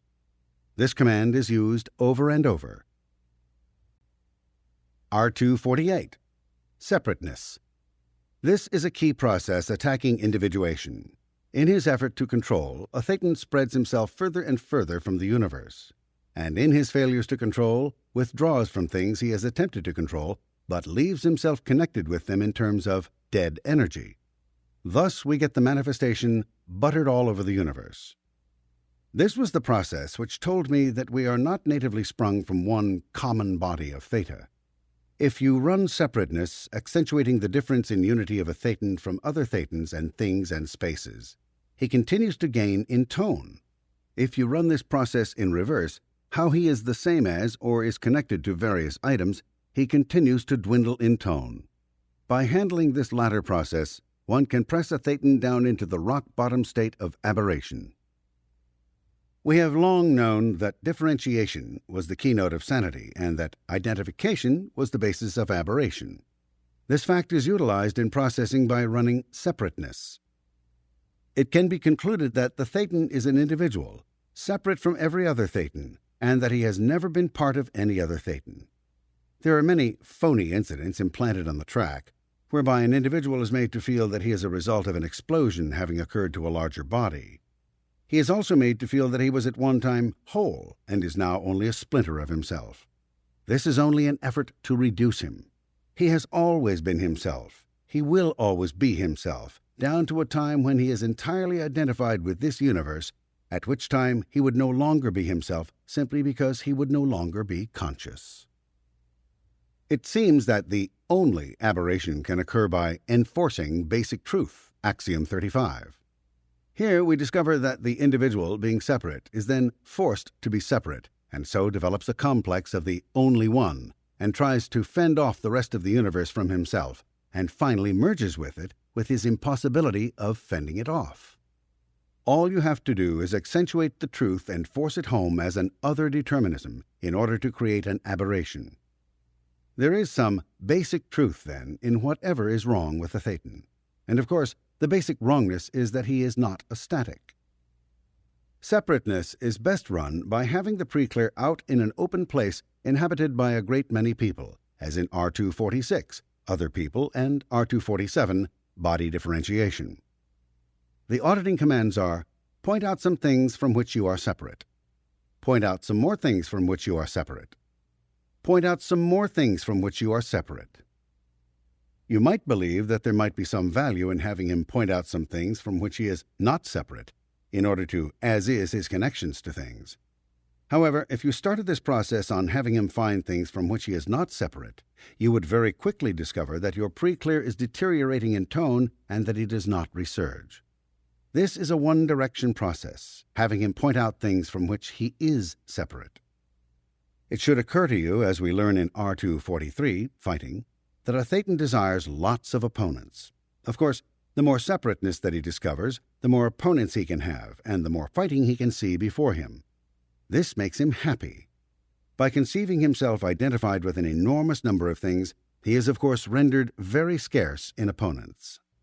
And this makes him unhappy and makes him choose out only things which he could then fight without being challenged, such as his engram bank or his body or his own machinery. The basic reason a Thetan conceives a great many remote viewpoints is to have a separateness from himself. A Thetan can actually be separate from himself as a remote viewpoint and choose out himself, a Thetan, as his opponent. Many a person who is thoroughly interiorized is being the body so he can fight himself, a Thetan. This is also inverted. When I was making some of these basic discoveries, I was puzzled to encounter the fact that in many preclears, the preclear was entirely sold on the fact that he was attacking a demon which was attacking his body. He would analytically conceive himself to be a Thetan, but actually was being the body. And as the body and a remote viewpoint in it, was attacking a theta body which actually contained himself, a Thetan. This complexity came about when he was not even permitted to fight the body. As the totality of misemotion and weakness is exhibited solely when a Thetan lacks opponents and feels he cannot have a fight, you will discover in running separateness that many misemotions, weaknesses, and so forth rise to the surface. This is a relatively long process by itself, but it should be done in conjunction with R246 and R247. Remember that the preclear should be absolutely certain that he is separate from the item. Do not take any maybes. R249, DEI scale. The scale of desire and force inhibit is repeated over and over in that order as we go down the tone scale, and is therefore repeated in reverse order as we find a preclear rising. In running almost any process, it will be discovered that what the preclear is currently desiring will shortly be inhibited by the preclear, and what is being inhibited will shortly be enforced by the preclear, and what is being enforced by the preclear will shortly be desired by the preclear, and this in turn will again be inhibited by the preclear, and so forth. Step 4 of SOP8, Expanded Gita, gives a great many items which are useful in raising tone. The number of items which produce the greatest effect when used as prescribed in Step 4 of SOP8, given in this book, follow: fighting, self-determinism, engrams, health, sanity, peace, evil, present time, imagination, control. Using any one of the above, fitted into the place of the blank in these auditing commands, one runs the DEI scale in this fashion. Waste some fighting. Have somebody else waste some fighting. This is done until the communication lag is flat. Then, mock up and pull in some fighting. waste some blank. Have somebody else waste some blank, and so forth until the communication lag has been leveled. Mock up and pull in some blank. Mock up and pull in some blank. Mock up and pull in some blank. Again, until the pre-clear has no communication lag. Desire some blank. Have somebody else desire some blank. The DEI scale, then, is approximated in processing by waste for inhibit, accept for enforce, and simply the idea for desire. There are many other factors which could be utilized in this process and which have been utilized in this process, such as problems, healthy bodies, and so forth. But these are not as effective as the above given list, which is the choice list of all the other factors which could be utilized. Another list can be used with considerable effectiveness, and this is the No to Mystery scale. One would then have the pre-clear waste, accept, and desire in that order the following items in this order: mysteries, problems, sex, eating, symbols, effort, emotion, vision, hearing, thought. It is interesting to note that a person who has sonic shutoff is hanging on to silence. One can have him waste, accept, and desire sonic and vision, pain, and unconsciousness. By running pain with the DEI scale, one will discover that the thetan actually desires pain. Any sensation is better than no sensation.